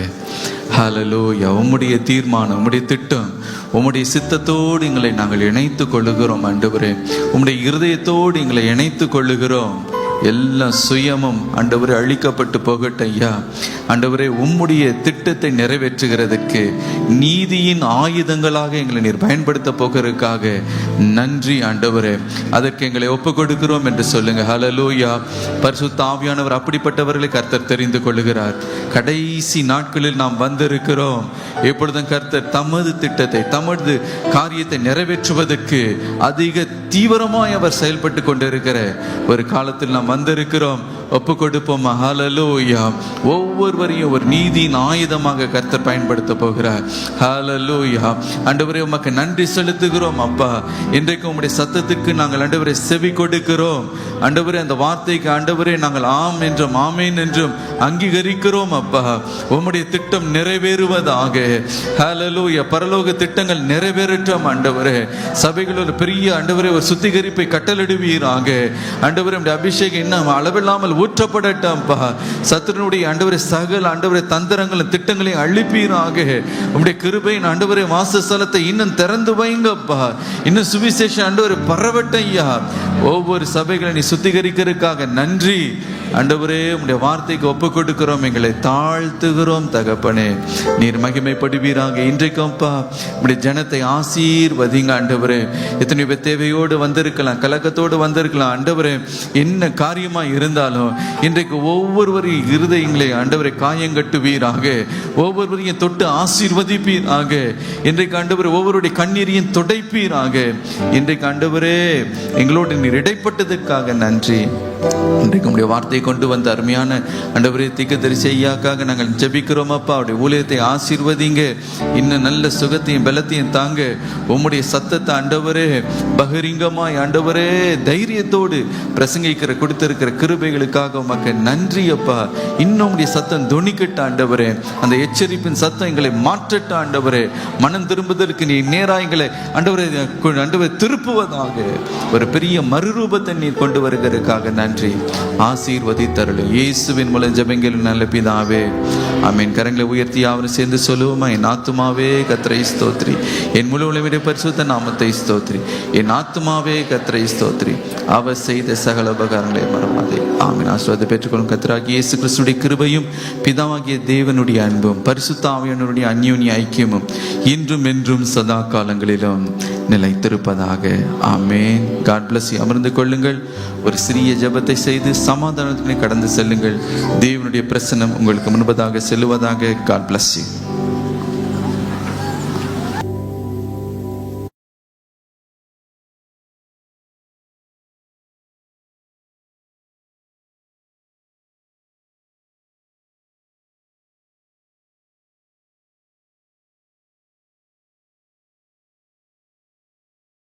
அன்பிற்குரியவர்களே, நீங்கள் பார்த்து கொண்டிருப்பது ஏலி மகிமையான எழுப்புதல் தேவாலயத்தின் யூடியூப் சேனல்.